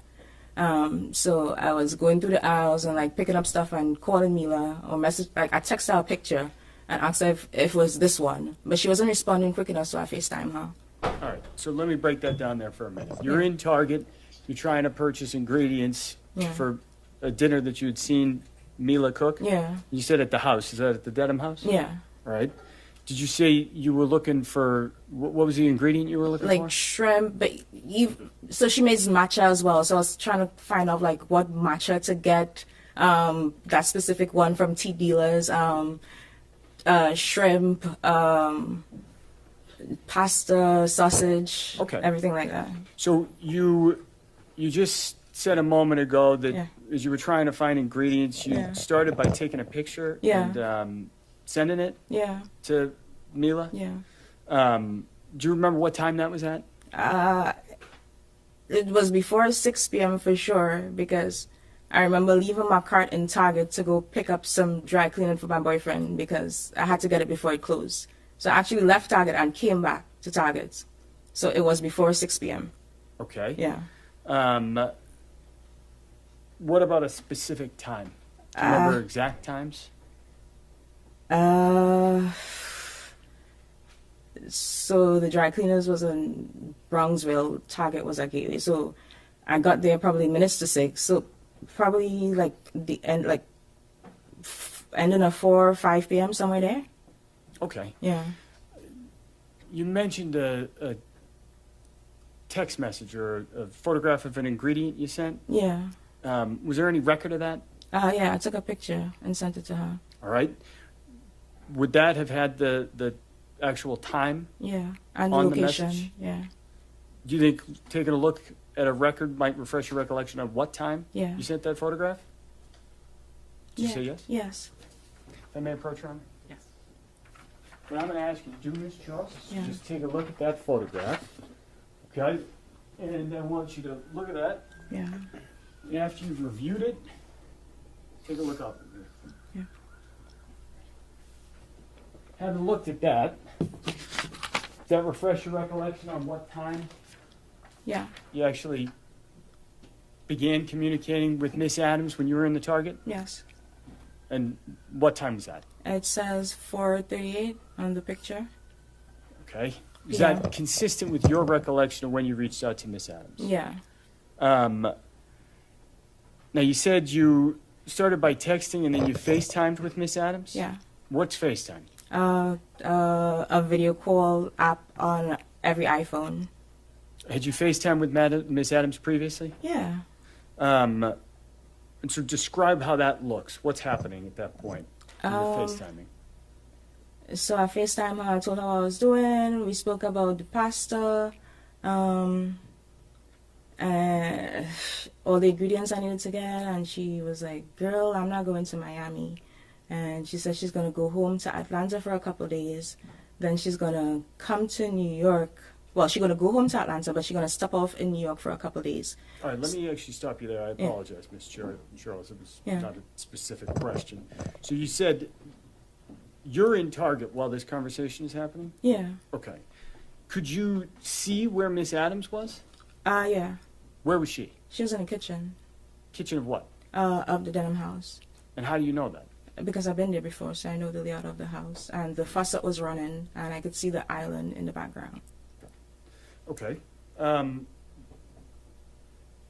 You just said she mentioned Miami. Did you notice anything about her face, her physical appearance when you had this FaceTime call? No. I'm sorry? No.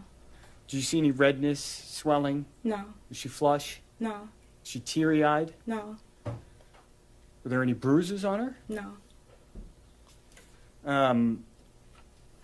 you started to talk a little bit about seeing Miss Adams that day, Yeah, because following that conversation? yeah, All right. she said Where was that? In New York, because she said she was stopping off in New York for a couple of days. I asked her where she was gonna stay. She said a hotel. I'm like, girl, we friends. You don't have to stay at a hotel. You could stay at my place. All right. Did you actually see her that night? Did she stay at your place? Yeah, So where'd you first see her? at the airport. What airport? LaGuardia. And what were you doing out there? I went to pick her up. What time did you pick her up from LaGuardia Airport? She told me she was on at 11, so I got there like minutes to 11. I had to wait because I think her flight was delayed. Yeah, her flight was delayed. So I waited there for like 45 minutes. And so, did you end up seeing Miss Adams? Did she actually get in your car? Yeah. You picked her up from LaGuardia Airport? When she got in your car, did you notice anything out of the ordinary? Mm-mm. Did you notice anything about her appearance? No. Was there any bruising on her at that point? No. What were you doing once you picked Miss Adams up? We went to go pick up my friend Tally in Queens, and we were just chilling in the car. We were just like singing and just talking.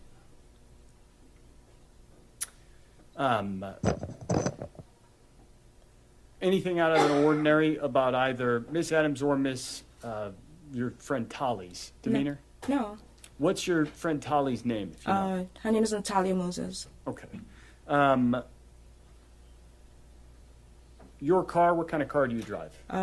Mercedes-Benz GLE 63S. Is there any kind of aftermarket systems that's equipped with? It parks for itself. Let me ask you this. Does your car have video? Yeah, well, I install dash cam in my car. Oh, you put the dash cam in. That Yeah. didn't come with the car itself? No. Got it. What I'm going to ask is if we could pull up video 2, I believe, from what has been marked exhibit number 5.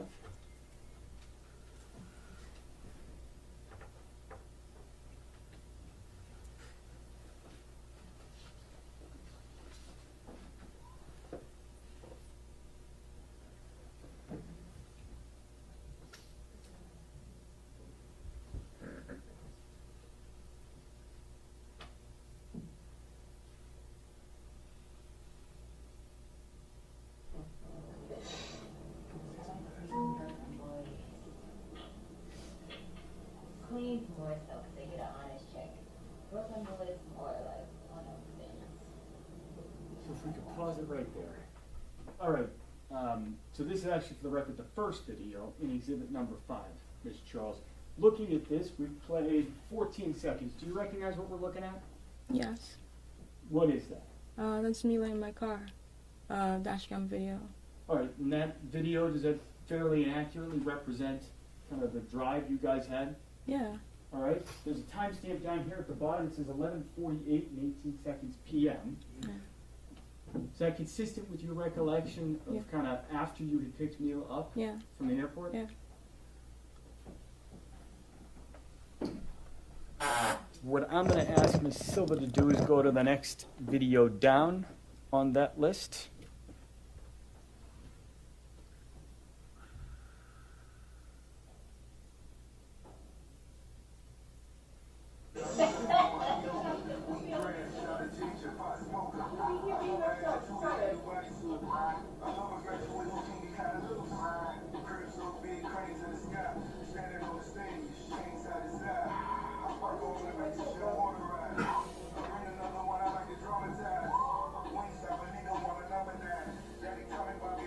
I'm going to ask Ms. Silva to pause it real quick by hitting the space bar.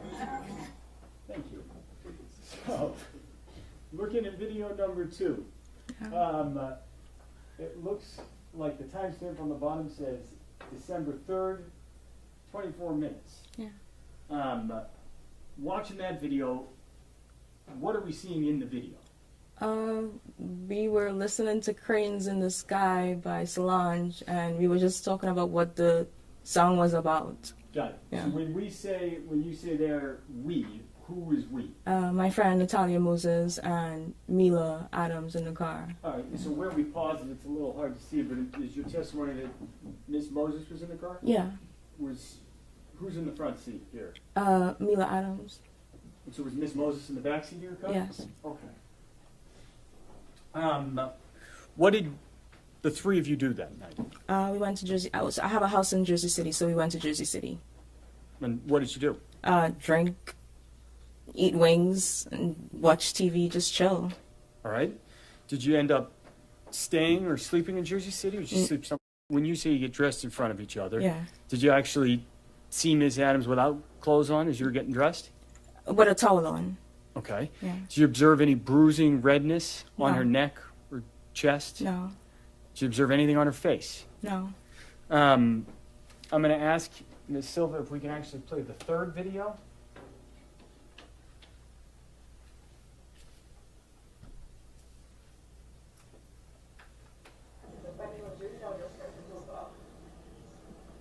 And so I'm going to pause it right there and just ask you, so this image, is that a fair and accurate representation of how Miss Adams looked that day on December 3rd? Yeah. That video kind of depicts how she looked. Yes. Thank you, Ms. Silva.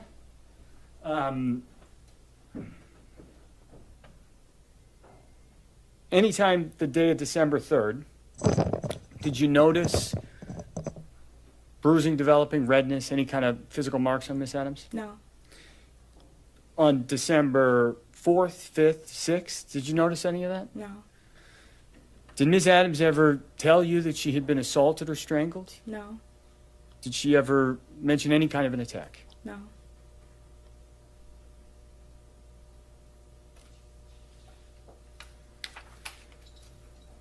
Do you remember when she left? I can't give you the exact date, but probably like somewhere between the 9th, 10th, or 11th. Either one of those dates. Okay. And after Miss Adams left, actually, let me back up. Strike that. So if she got there on December 2nd and she left on the 9th, 10th, or 11th, is it fair to say she was down there for a week, maybe a little bit more? Yeah. All right. After she left, did you see her again? Yeah, I saw her afterwards. Soon afterwards? Where was that? In Boston. And in Boston, where were you? Where was I in Boston? Yeah. At the house. In Dedham. Oh, apologies. Yeah. I understand. So you saw her again at the house in Dedham? Yeah. And when was that? Probably the 13th. Yeah, the 12th or the 13th, because I had to go do his hair. Okay. Yeah. What was there some sort of time sensitive pressure about doing his hair? Because he had to leave to go to Miami, so I had to go do his hair. Yeah. Okay. I had to do his hair. Probably had a game. He probably had a game. Okay. Yeah. So let me back you up. Miss Adams leaves New York. Yeah. 9, 10, 11. Yeah. And your testimony was that you think it was on the 13th?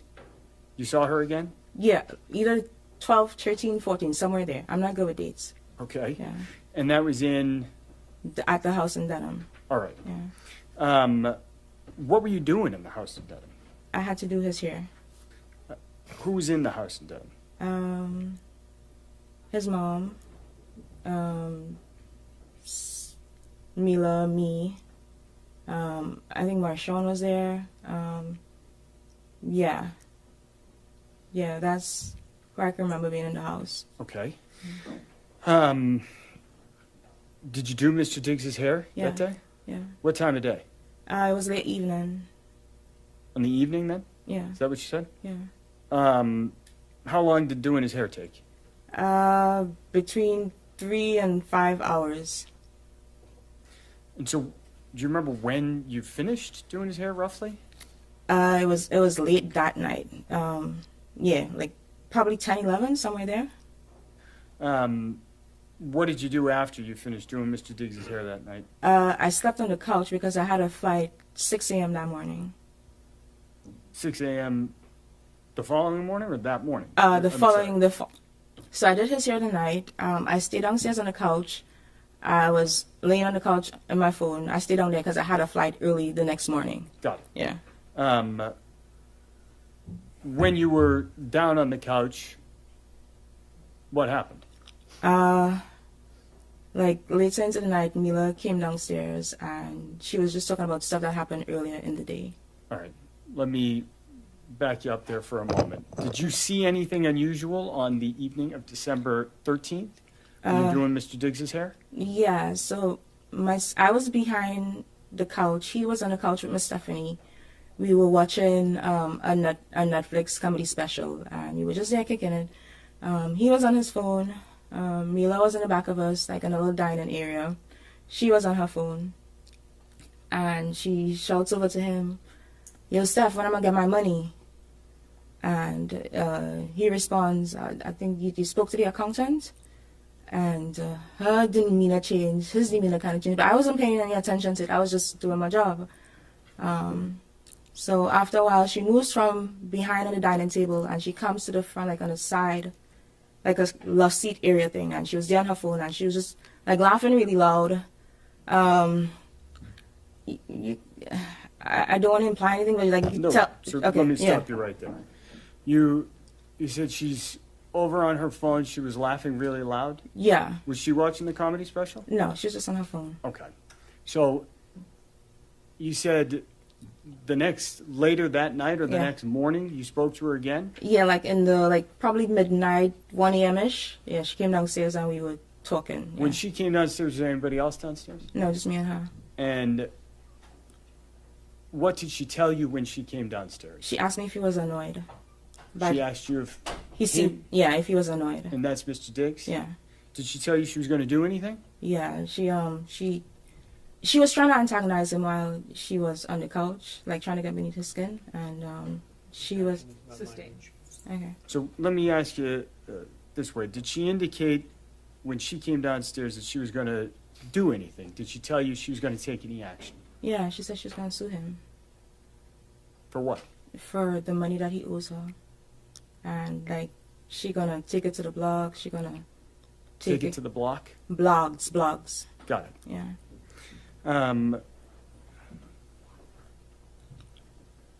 It was like an hour-long conversation, so it was a lot. So. Let me stop you there. Oh, sorry. So, do you remember her saying that she was going to make him pay? Yeah. Do you remember her saying anything about a hostile work environment? Yeah. Let me have one moment, Your Honor. Yeah.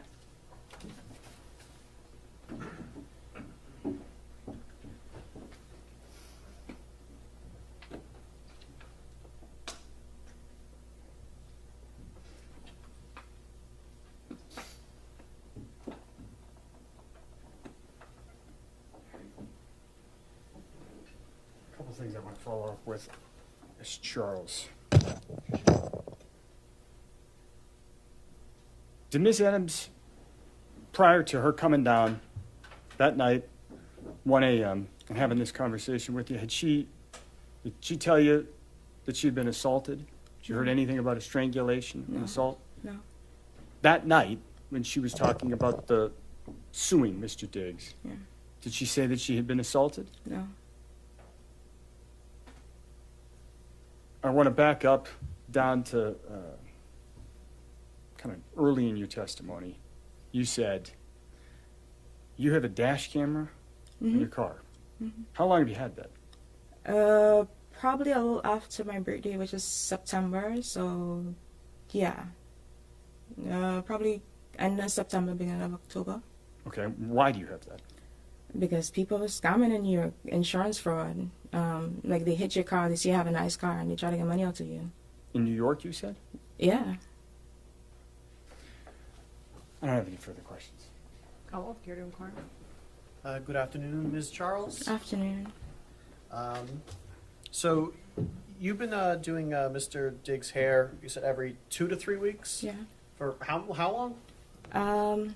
So I started doing his hair when he was at the Buffalo Bills, and then last year, like a little before the Met Gala last year, is when like I started doing it consistently. Okay, so for more than 1 year you've been doing it, or? Yeah. And that's you said like a 3 to 5 hour appointment every 2 to 3 weeks. Mm-hmm. How much do you get paid when you do that? It depends on the style I do. It could range from $600 to probably $1,500. And you said that sometimes you go to the games afterwards. Yeah. How many times has that happened? I went twice when I was in Dedham, once in New York, and once at the Super Bowl. And you also said that at least on one occasion you slept over his house. Did you sleep over his house often, or? No. When did you meet Ms. Adams? Probably August, September. So at the time when she went to New York, you'd known her for 2-3 months, something like that? Probably, yeah. And you'd known him for over a year? Yeah. And you'd seen him every 2 to 3 weeks for 3 to 5 hours? Yeah. So is it fair to say you knew him better than you knew her? No, because we have a client service provider relationship, so I wouldn't say that's subjective. When you're doing his hair, do you talk to him? I keep it professional, so just how's the game, stuff like that, nothing in his personal life. If I may, one moment.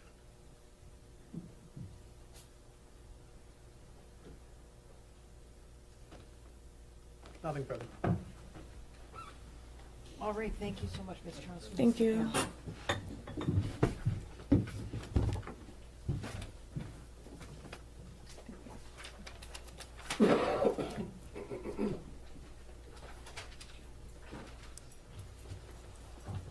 Just watch your step, and then you can remain standing face to front. Please raise your right hand. Do you solemnly swear the testimony you're about to give in this hearing shall be the truth, the whole truth, and nothing but the truth, so help you God? I do. You may sort of stand. Good afternoon, Ms. Moses. Good afternoon. Can you state your name and spell your last name for the record, please? Sure, my name is Natalia Moses, Moses. All right, and I'll just ask you to keep your voice up a little bit so that everyone in the court can hear. Sure. Do you also go by a nickname? Yes, Tali. Tali is your nickname? Yes. All right. Where do you live? I live in Brooklyn, New York, and I've just moved. I live in Florida. I go between Brooklyn and Florida as I have a business in Florida as well. Okay. And what do you do for a living? I'm a hairstylist. Do you work for any particular salon or on your own? No, I have my own business. Okay. Do you know Shy Charles? I do. How do you know Shy? Shy and I met in 2018. I started off being her assistant, her braiding assistant. Okay. Do you still work with Shy? No. All right. What about Stefon Diggs? Do you know Stefon Diggs? No, not personally. Have you ever met Stefon Diggs? No. Is Stefon Diggs a client of yours? No. Okay. Do you know Mila Adams? I do. How do you know Mila? I know Mila through Shy. Okay. When is the first have you ever met Ms. Adams? I have. And when is the first time you met her? I want to say December 2nd into December 3rd. Around that time, that was the first time I met her in person, but I would have spoken to her on the phone on multiple occasions before. Okay. And did you talk to her, just the two of you, before December 2nd? No, not just the two of us. We would always speak with Shy in the middle, so it would always be on Shy's phone, so I never spoke to her one-on-one prior to December 2nd. I see. Okay. So, Shy and Ms. Adams had a relationship. That's correct. And then and you and Shy have a relationship. That's correct. And sometimes the three of you would talk. That's correct. Understood. And were these calls professional calls, business calls, personal calls? Personal calls. Okay. All right. So what were the circumstances under which you met Ms. Adams on December 2nd? So she said she was passing through to New York, and Shy told her, well, she could stay at her house. I just came from Atlanta because I had a job in Atlanta, and Shy told me that she would pick me up as we were coming in from the same airport. I, however, came in before Miss Adams, so I went to my family's house, and Shy picked me up from there with Miss Adams in the car. Okay. And where was your family's house? In Queens. All right. And that was the first time you met Ms. Adams? In person, yes. In person. Mm-hmm. Okay. Now, I take it you had been in Shy's car before? That's correct. All right. And can you describe her car, the outside of it? It's a white AMG. Okay. And can you just describe the inside of her car? She has a red interior. All right. Does she have any recording devices in her car? Yes, she has a dash cam in her car. All right. And can you describe what that dash cam looks like? It's a rectangular shape. She has it on the top of the windshield. Okay. So you can see it when you're sitting in her car? That's correct. All right. And did you know that that dash cam was in there? I did. All right. Did you know that on December 2nd? Yes, I did. And you could see it when you were sitting in the car on December 2nd? Yes, I did. All right. After Shy and Ms. Adams picked you up in, I think you said Queens? Yes. What did you do after that? We went to New Jersey. And what did you do in New Jersey? We was just chilling at the house. We bought food, and girl time. We was just hanging around, watching music videos and stuff like that. Okay. And during that time, it's a strange question, were the lights on? It was. Okay. When you were with Shy and Miss Adams at the house in New Jersey, did you notice any marks or bruises or redness on Ms. Adams' face? I did not. Could you see her neck at that time? Yes. Did you notice any marks or redness or bruises on her neck? No, I did not. Did she complain at any point about soreness or stiffness or, soreness or stiffness? No, she did not. You testified, did you see her eat? I did. Did you see her drink? I did. Did she seem to have any difficulty swallowing? She did not. Did she complain about difficulty swallowing? No, she did not. Or a sore throat at all? No. All right. Did her voice sound hoarse? No, it did Did her not. voice sound any different than it had sounded when you previously spoke with her? No.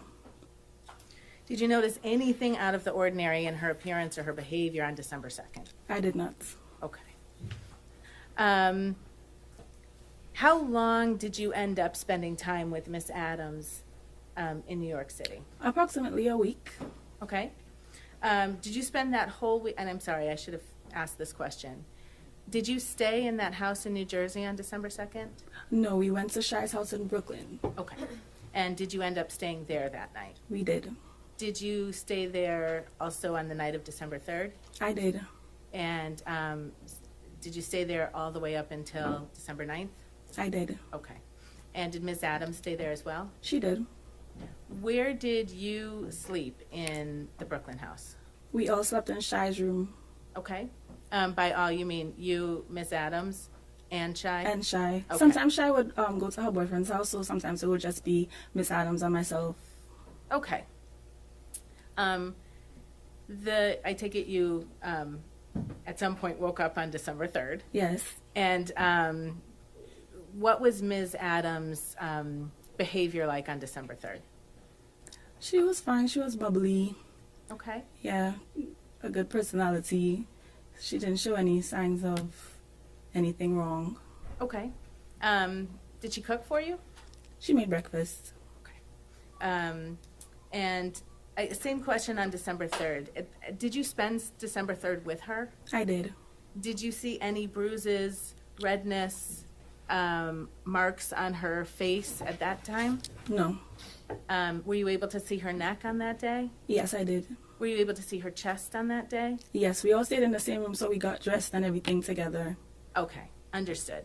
And did you see any marks or bruising or redness? No. On any of those areas? Okay. Did you see any such marks or bruises or redness, anything like that, the entire week you spent together? No. Okay. Did there come a time where Ms. Adams asked you to take a look at her hair? Yes. Can you? What was that? How did that come about? So I was supposed to do her hair. So a stylist, I would analyze her hair. I would lift it up, just to see if the style that we was going to do. I was trying to decide on the style that we was going to do. So I did have close up view to her neck and her hair. Okay. And in the course of lifting her hair and looking at her neck, did you see anything? No. Okay.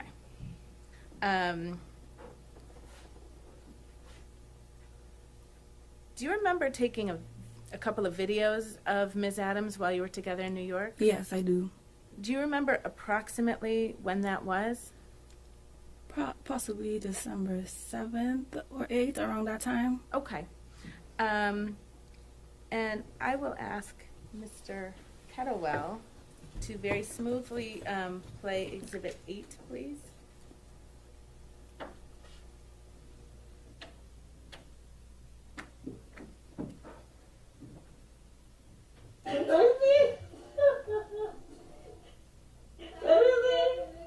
Okay, and we can just pause that. Sorry. Ms. Moses, is this one of the videos that you took of Ms. Adams? Yes, it is. All right, and can you just describe where you are?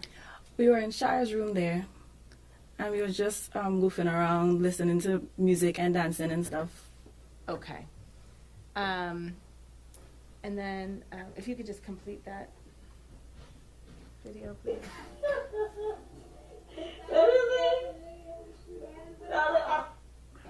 All right, and then Mr. Kettlewell, if you could play Exhibit 9, please. The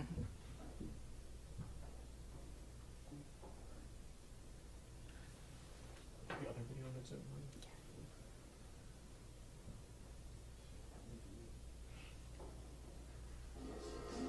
And can you just hit pause for a second? Thank you. Is this the other video that you took of Ms. Adams? Yes, it is. And that was on that trip in New York? Yes, it is. Between December 2nd and December 9th? Yes. Okay. And was this close in time to the first video? Yes. Okay. All right. Mr. Kettlewell, if you could keep playing. Hey, hey, hey, hey.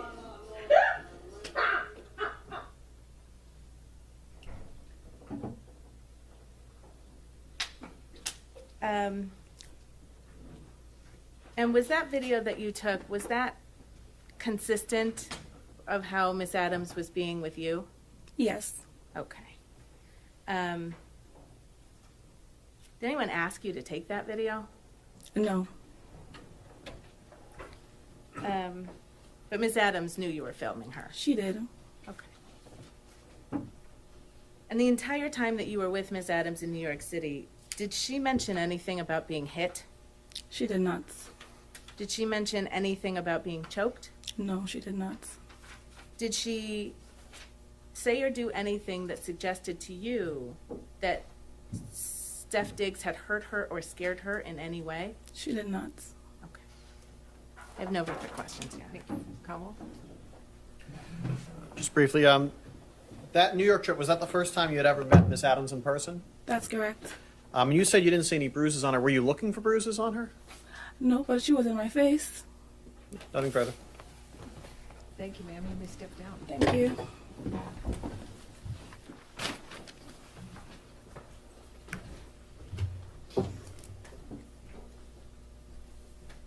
Defense rest. It has to be early. All right, defense rest.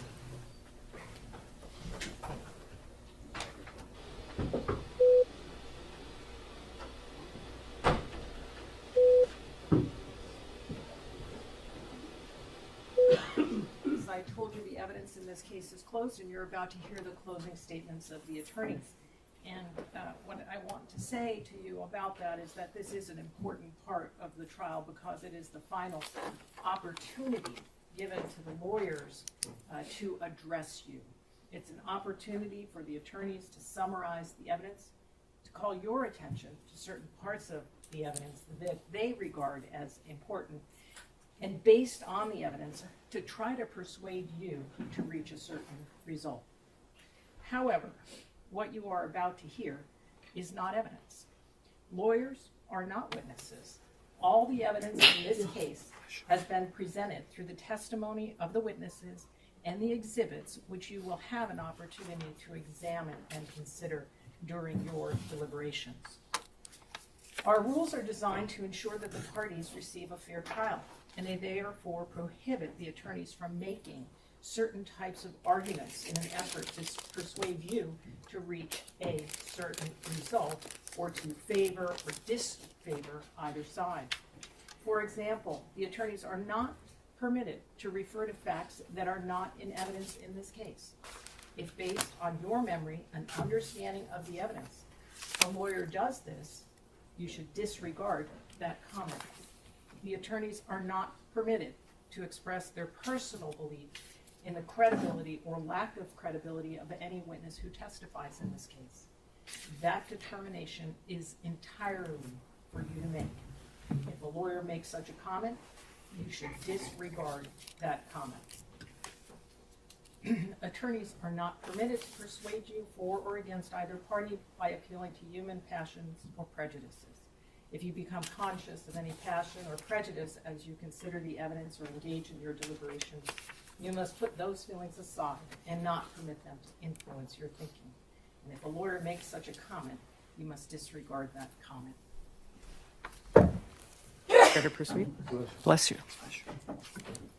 Thank you, Your Honor. Good afternoon again, ladies and gentlemen.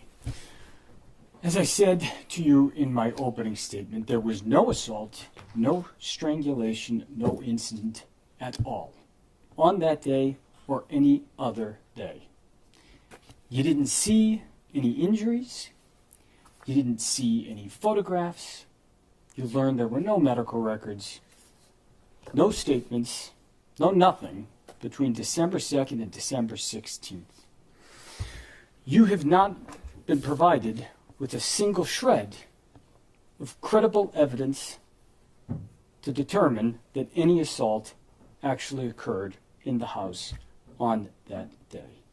The Commonwealth's case is nothing more than the words of Miss Adams. In my opening statement, I told you one tool to use as you go through this process is to consider how to find the truth. That the simplest answer that accounts for all the facts, that answer is the truth. And so what I want to do is take you through some of the undisputed facts in this case. December 2nd, Ms. Adams spent the afternoon talking on the phone. She got a ticket to Atlanta. She cooked Stefon Diggs dinner. We learned this morning that it was a hot dog.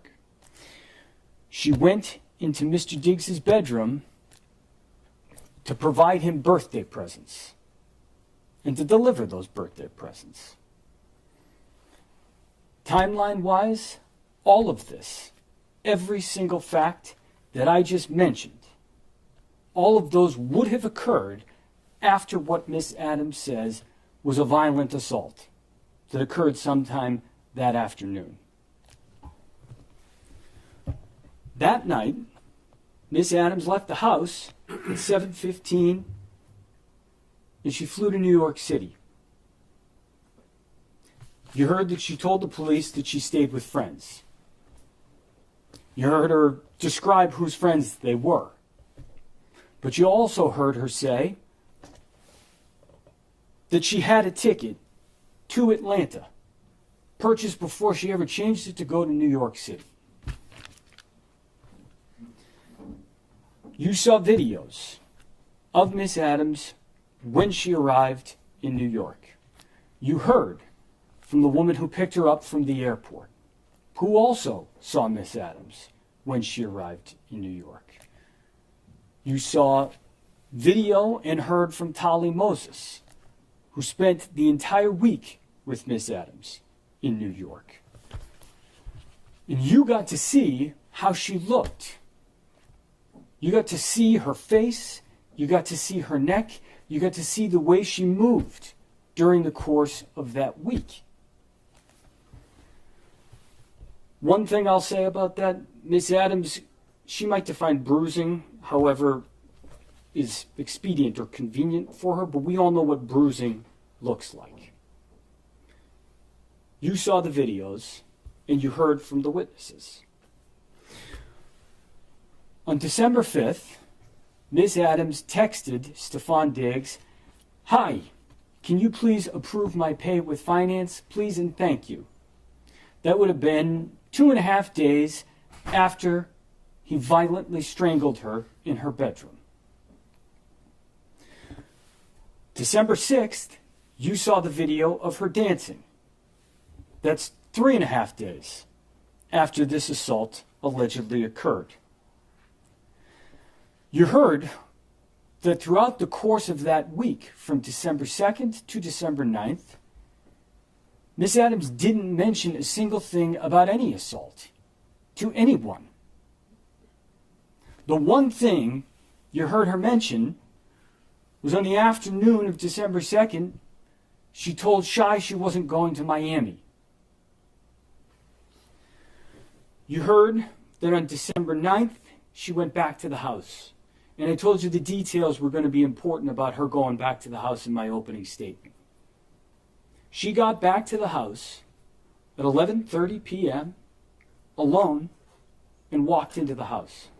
And what did she do? She didn't just go to Stefon Diggs's bedroom door and knock on it. She tried to punch in the code, and it didn't work. And those are her words. That's what she told you. None of that is consistent with a violent assault having occurred the last time they interacted with one another. Not one piece of that. And those are undisputed facts. On December 11th, Miss Adams texted Mr. Diggs her apology. She said she was sorry she was being emo, and she didn't want him to feel that way. She didn't want him to think she was trying to quit her job. And she told you she was trying to keep her job. She was trying to get back. She also told the police 4 days later, 5 days later, that she had quit her job on December 2nd. We know that that was a lie. Not just from the fact that she actually told you that that was a lie, but from the actual evidence that you have in this case that is undisputed. That evidence goes on. She told Mr. Diggs's girlfriend that she didn't say any of that to the police, meaning what she told the police, that she didn't accuse Mr. Diggs of assault. And that wasn't true. She also, a month later, told the world that she had never demanded money. And that also wasn't true. Now, more undisputed facts. Miss Adams was paid for November. At first she didn't admit that. She ended up saying they worked it out. She got paid for 2-3 weeks. And we actually got an answer today on why she wasn't paid for a full month. Because she was in Tobago with Shy Charles. You heard from Melissa Goddard, Miss Adams was paid up. The non-disclosure agreement. Miss Goddard talked to you about that. And you heard about that from Miss Adams. I want you to look at the text message in Exhibit 4. It's on page 195. We talked about it a little bit yesterday afternoon. But this is another undisputed fact, and it's very important. Because, despite what Miss Adams told the police on December 16th, and told you at times yesterday, on December 13th, 2025, Miss Adams says what she thinks the NDA is about. And she says, you sitting here playing in my face, 700 comments. If I told someone why it's not in the blog, you believe it, meaning Mr. Diggs, and now sign an NDA. Send me my money. You sitting here playing in my face. Miss Adams wants you to believe she wouldn't tell Shy Charles because Shy Charles knew Mr. Diggs. That requires you to completely ignore the fact that she chose freely and willingly to go to New York to stay with Shy Charles. December 13th, she told Mr. Diggs, she told Stefon Diggs what she thought the NDA was all about. And it was about the blog issue. You think it might make a little sense if the NDA was about any kind of a physical assault, a strangulation? That she might say to him anything. Hey, you know what this NDA is really about. Or maybe just, the NDA, because you assaulted me? Not a word. She describes why that's there. And those are her words from December 13th. And that is undisputed. Now let's talk about the police for a few moments. Because Miss Adams went to the police, as you heard, on December 16th. And there's other undisputed facts in this report. She lied to the police. She did not leave her job. Miss Adams told you something yesterday where she said, well, I left my position was like in the house, but that wasn't my job. And you heard what Officer Ellis said this morning. I said, you mean her position, as in her job? And he said, of course. She told Officer Ellis that she just went back to get her stuff. And you know that isn't true. And at times, she seemed to admit that that wasn't true. And you know from her own words at the time to both Mr. Diggs and to Sonny that that wasn't true. The text message that you've heard about the deletion. There's two things that I want you to pay close attention to and that I want to talk to you about in both Exhibit 1 and Exhibit 2. Exhibit 1, the text message that she sent purporting to be a screenshot of the argument that led to a violent assault that ended with Mr. Diggs choking her. That's what she told Officer Ellis. And you heard that from him this morning. You also heard from her that she deleted messages. And I think what she said was something like, I didn't want to look bad, or something along those lines. And if you look at what was actually deleted, the words she said, she was saying bet and pussy were what she deleted. That's what she did. She did delete those messages, right? Those are not in the text messages that she provided to Dedham Police. But more importantly, what she actually deleted that wasn't about making her look bad or not, it was right after the words, I'm out of your life. And it said, and ruining that bitch life. And then you can actually go to Exhibit 2 and look, there's a fairy emoji she sent. And why that's important is because, as you heard from Officer Ellis this morning, it'd be important to know if somebody deleted messages. It'd be important to see the full picture. And that message right there, and ruining that bitch life, apologies for the language, with the fairy emoji, you think that might have prompted the question, hey, who's that bitch? She answered the question for you yesterday. It was Lindsay. The argument wasn't about money. You have it in evidence.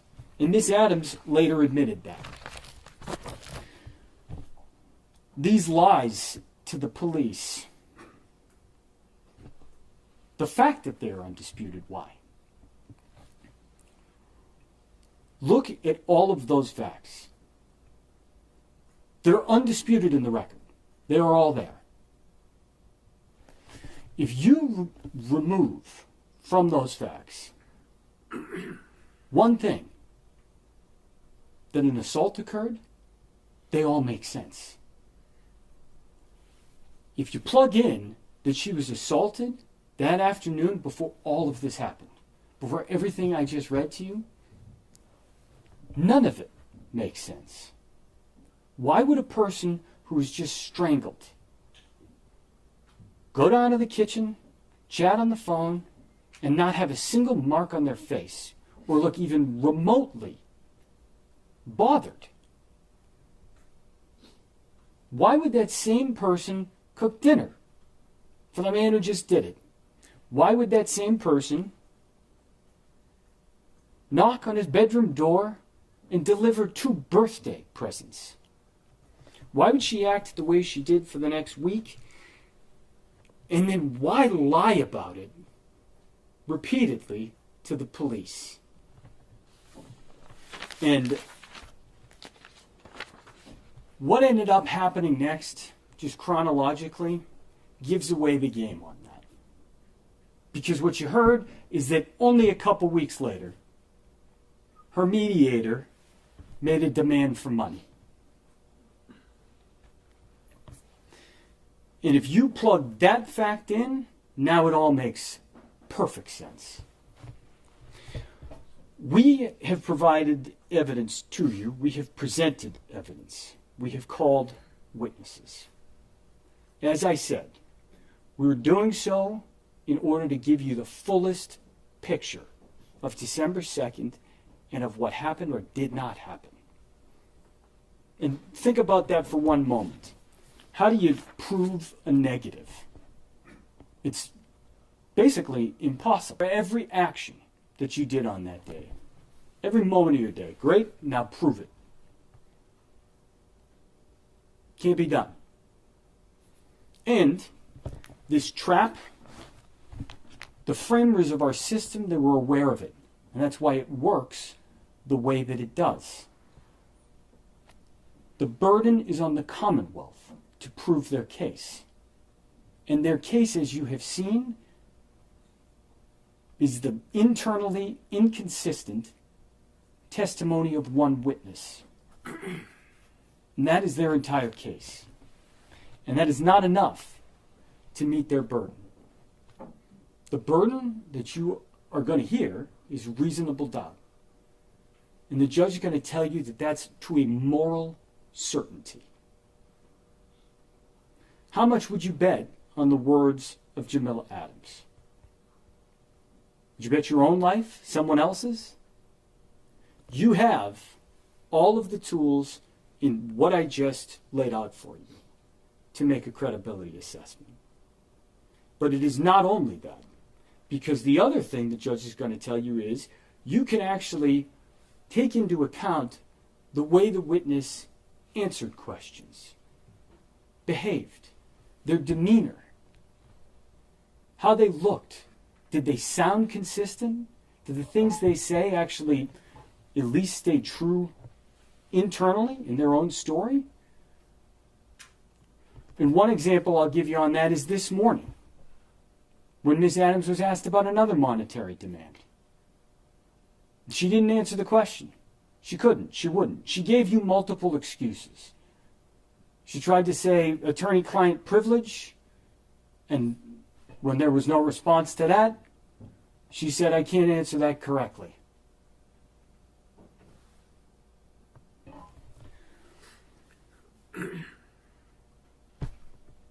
Take the way she answered questions into account, but line it up against the facts that you know that you have.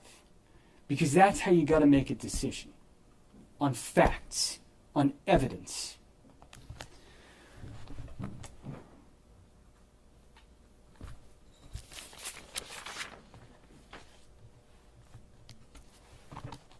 In terms of the evidence that the Commonwealth has actually presented to you,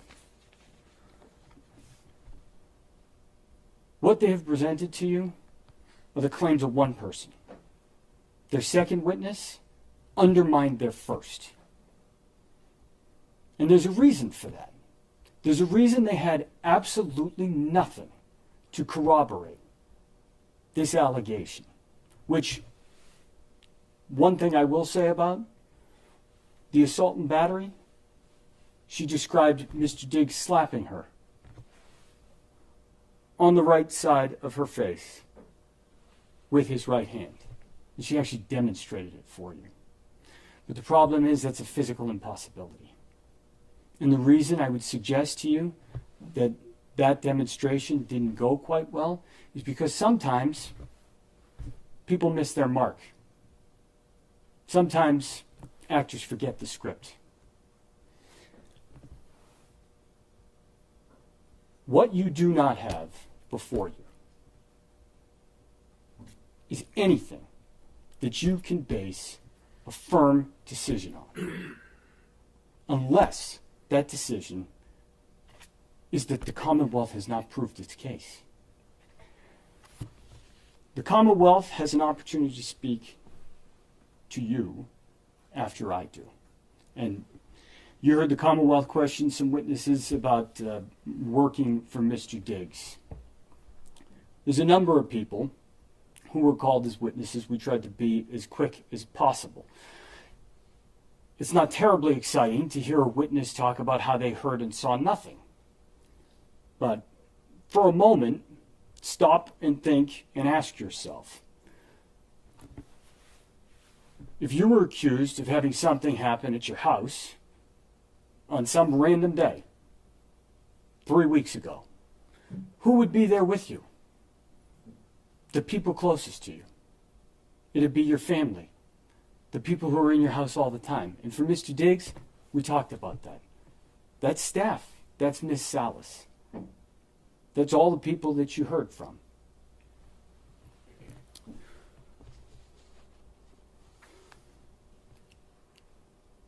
One thing that I want to talk about is a reason for bias. Because when Mr. Virtue asked, I think the first witness she was Miss Salas. Mr. Diggs paid her salary, isn't that right? The one witness who has the most significant financial interest in this is Jamila Adams. You heard her talk a lot about money yesterday.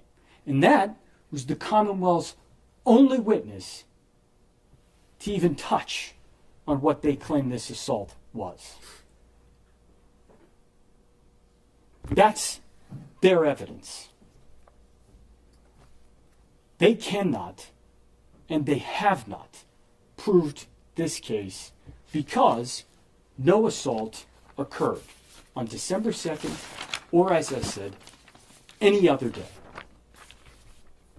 And it's your obligation to hold them to that burden and to decide the case on the evidence that you have in front of you.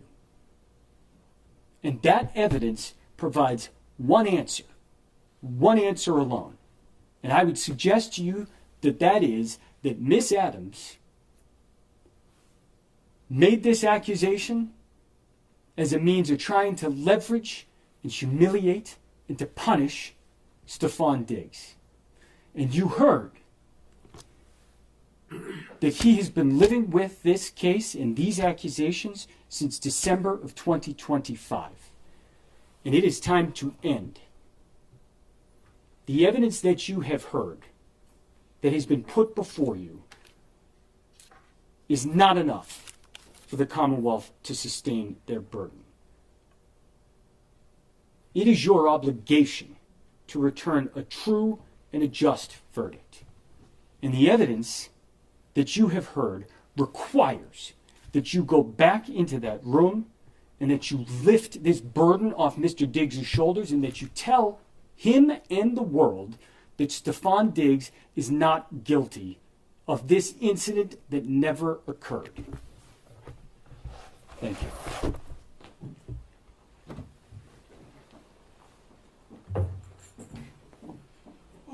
Good afternoon.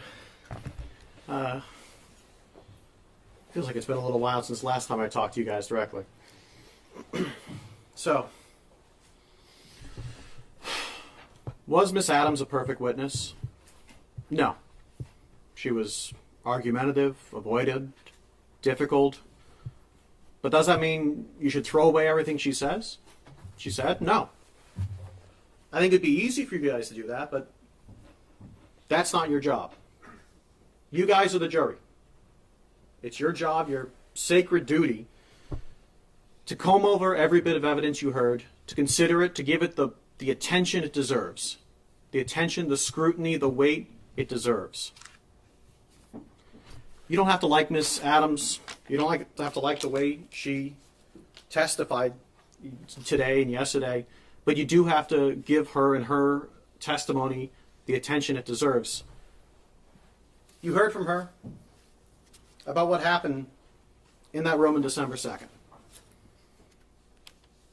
She said he entered the room, slapped her, put her in a headlock, said some things to her. I suggest if you remember how she was testifying, I think the way she was testifying to that lends some to her credibility. She was taking her time. She was looking. She was trying to remember things.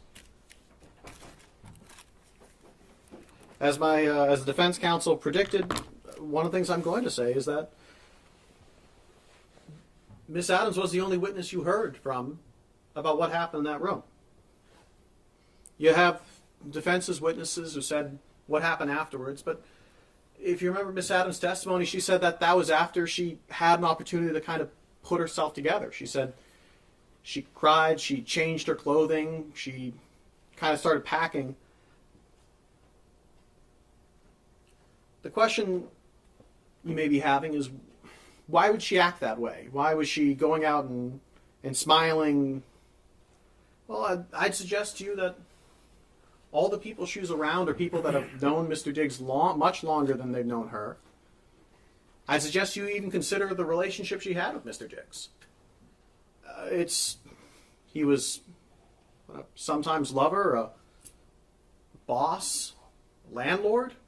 He was a athlete, a celebrity, financially powerful, surrounded by people that were all on his payroll that liked him. That when you put that all in consideration, her behavior does make sense in that it was her way of continuing on past that. And she told you that they had a complicated relationship. She said they argued all the time. So that might also make sense as to why she texted them afterwards saying, hey, trying to make amends or trying to figure things out, why she gave the birthday present afterwards. In this case, you heard 4 kind of things, right? You heard things that weren't evidence. The openings, these closings, questions, things that were stricken, those are things that aren't evidence. They can kind of give you some context, but those aren't the evidence in and of themselves. You heard the actual evidence. That was the testimony from the witnesses, the videos, photos, and you'll be able to see also all those text messages. The third thing you're going to hear, so things that aren't evidence, things that are evidence, in the law. The judge gave you some preliminary law at the start of the case. She's going to now, once closings are done, instruct you on the full law. I ask that you give her the same attention that you've given to all the evidence, and you've given the same attention to both attorneys during their closing. You give the judge that attention when she reads the law.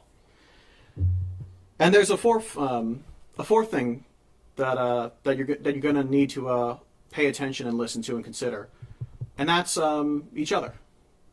When you guys are done here, once I finish, once the judge reads the law to you guys, it'll be your job to go into that room and deliberate on this case. When you go in that room, it's up to you guys how you want to run it. There's no manual, there's no guide, there's no schedule of how you guys are going to come to your decision and reach your verdict. And no one is going to make sure you're doing it one way. What I would suggest you guys do, and you guys can do whatever you want, this is just my suggestion to you. What I suggest you guys do is you don't go in there and just say, all right, let's take a poll right off the bat. I suggest you guys take the time, go over all the evidence, go over each witness, talk about each witness, try and do it both ways, back and forth, for every witness, not just the Commonwealth's defense as well. Go over every bit of evidence. Really take the time that this case deserves. And also listen to each other. I'd suggest as much as you can, make sure if there's someone that's that's not saying anything, make sure you get to hear from them as well. As I said at the start of this case, that every bit of evidence is important, and that's true. I'd hope that if you guys fairly treat every bit of evidence the attention it deserves, give the analysis, the scrutiny for all the witnesses, all the evidence, and talk amongst yourselves, that you guys will come to the correct verdict. And I would suggest that that verdict is the verdict of guilty on all counts. Thank you very much. Very briefly. Sure. All right, jurors, when we impanel a jury at the beginning of a trial, we never know whether some personal emergency will arise during the course of the trial, which will require one of our jurors to be excused from further jury duty. So, in order to avoid having to start the trial over again, should that occur, we impanel 7 jurors, even though the case will only be decided by 6 of them.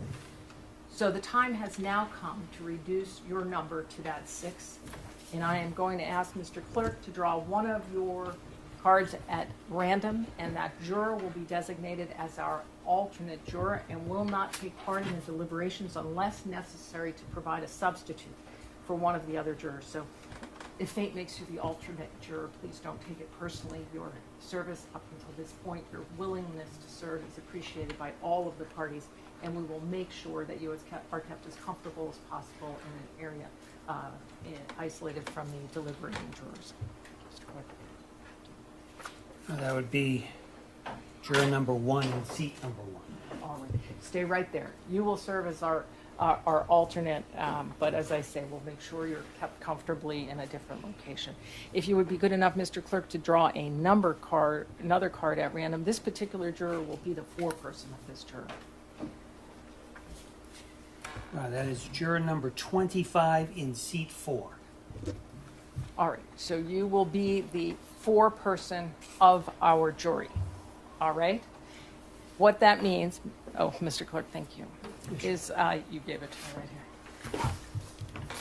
The juror has who is designated as the foreperson has the responsibility of recording the jury's verdict on the verdict slip.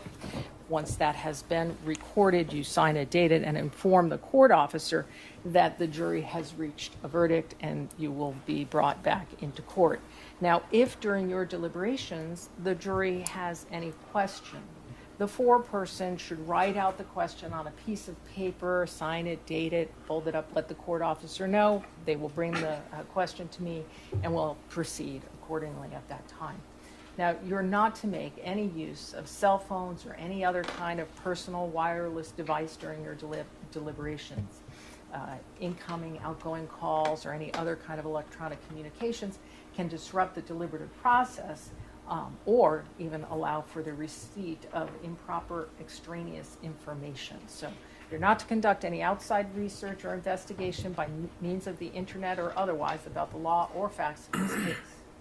If during your deliberations there is a request to view any of the evidence that is not physically with you, for instance, there are flash drives that contain certain of the videos that were displayed here in the courtroom. If the jury should like to see any of that, if that is just requested in any note form, we will bring you back in here and make sure that that is displayed for you as many times as you might like. All right, so just let the court know by mentioning that in a note. At this point, I am going to ask Mr. Clerk to swear the court officers in, and they will escort you to your deliberations. Do you swear that you will keep this jury in some convenient place until they are agreed, that you will not suffer any person to speak to them, nor will you speak to them yourself, except by order of the court or to ask if they are agreed, and that you will not permit them to depart until they have agreed upon a verdict, except by order of the court, so help you God? I do. Here's the verdict slip. And can I have that sheet of paper? Thank you.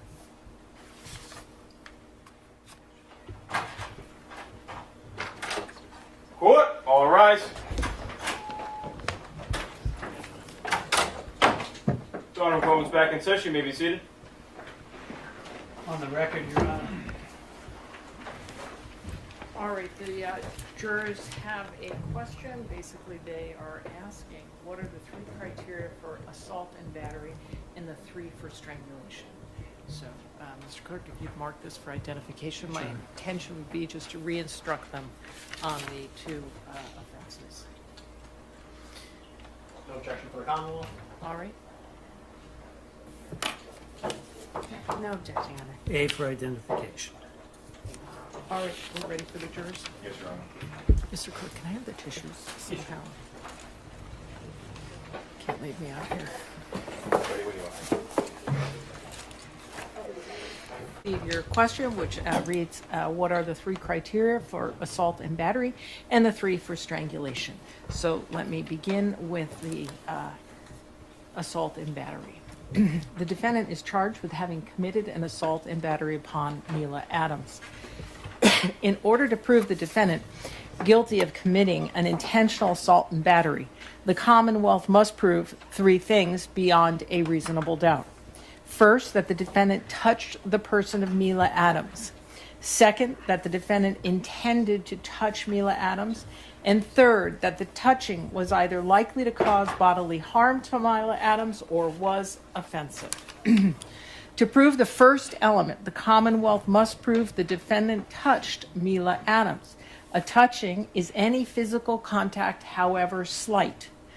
A touching may be direct, as when a person strikes another, or it may be indirect, as when a person sets in motion some force or instrumentality that strikes another. To prove the second element, the Commonwealth must prove that the defendant intended to touch Mila Adams in the sense that the defendant consciously and deliberately intended the touching to occur and that the touching was not merely accidental or negligent.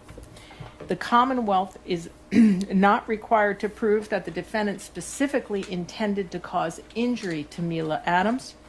To prove the third element, the Commonwealth must prove that the touching was either likely to cause bodily harm to Mila Adams or was offensive. A touching is offensive when it is without consent. The defendant is charged with strangulation, and to prove the defendant guilty of this offense, the Commonwealth must prove 3 things beyond a reasonable doubt. First, that the defendant intentionally applied pressure on the throat or neck of Mila Adams. Second, that the pressure was substantial. And third, that the pressure interfered with the normal breathing or circulation of blood of Mila Adams. To prove the first element, the Commonwealth must prove beyond a reasonable doubt that the defendant intentionally applied pressure on the throat or neck of Mila Adams. The Commonwealth must prove that the defendant consciously and deliberately intended the touching to occur and that it was not merely accidental or negligent. You may examine any evidence regarding the defendant's actions or words and all the surrounding circumstances to determine whether the defendant intended to apply pressure to the throat of or neck of Mila Adams. To prove the second element, the Commonwealth must prove beyond a reasonable doubt that the pressure was substantial. You may consider evidence, if any, about how, where, when, and for what duration the pressure was applied, as well as any evidence of its effect or impact on Mila Adams. To prove the third element, the Commonwealth must prove beyond a reasonable doubt that the pressure that was applied interfered with the normal breathing or circulation of blood of Mila Adams. If the Commonwealth has proven all 3 elements beyond a reasonable doubt, you should return a verdict of guilty. If the Commonwealth has failed to prove one or more of the elements beyond a reasonable doubt, you must find the defendant not guilty.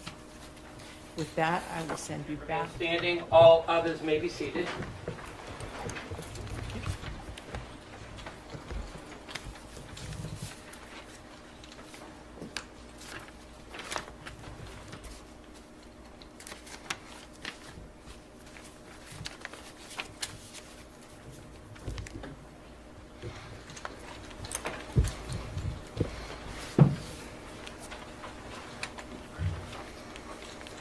Madam Forelady, has your jury agreed upon a verdict? Yes. On count 1, strangulation or suffocation, what is your verdict? Guilty or not guilty? Not guilty. On count 2, the charge of assault and battery, what is your verdict? Guilty or not guilty? Not guilty. Madam Forelady, members of the jury, hearken to your verdict as the court has recorded it.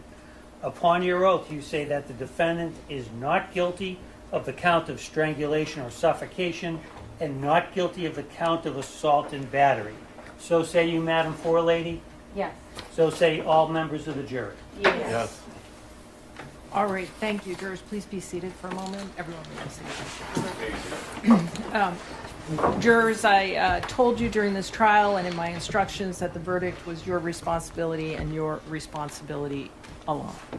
Jurors, I want to thank each of you for your careful attention and your service throughout this trial. This case has involved a heightened level of public attention. Despite that, you have remained focused on the evidence presented in this courtroom and the law as I instructed you. That is exactly what is required, and it is essential to the fair administration of justice. I recognize that serving as a juror in any case can be demanding, and in a case such as this, it may have required additional patience and sacrifice. The court is grateful for the seriousness and integrity with which you have carried out your responsibilities. Now that your service is complete, you are free to discuss the case with others if you choose, but you are not required to do so. You should not feel any obligation to speak with anyone, including members of the media.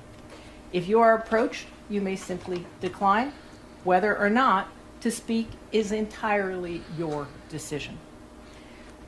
All I can say is that on behalf of the court and the parties, thank you again for your public service, and you are now excused with the thanks of the court. All right.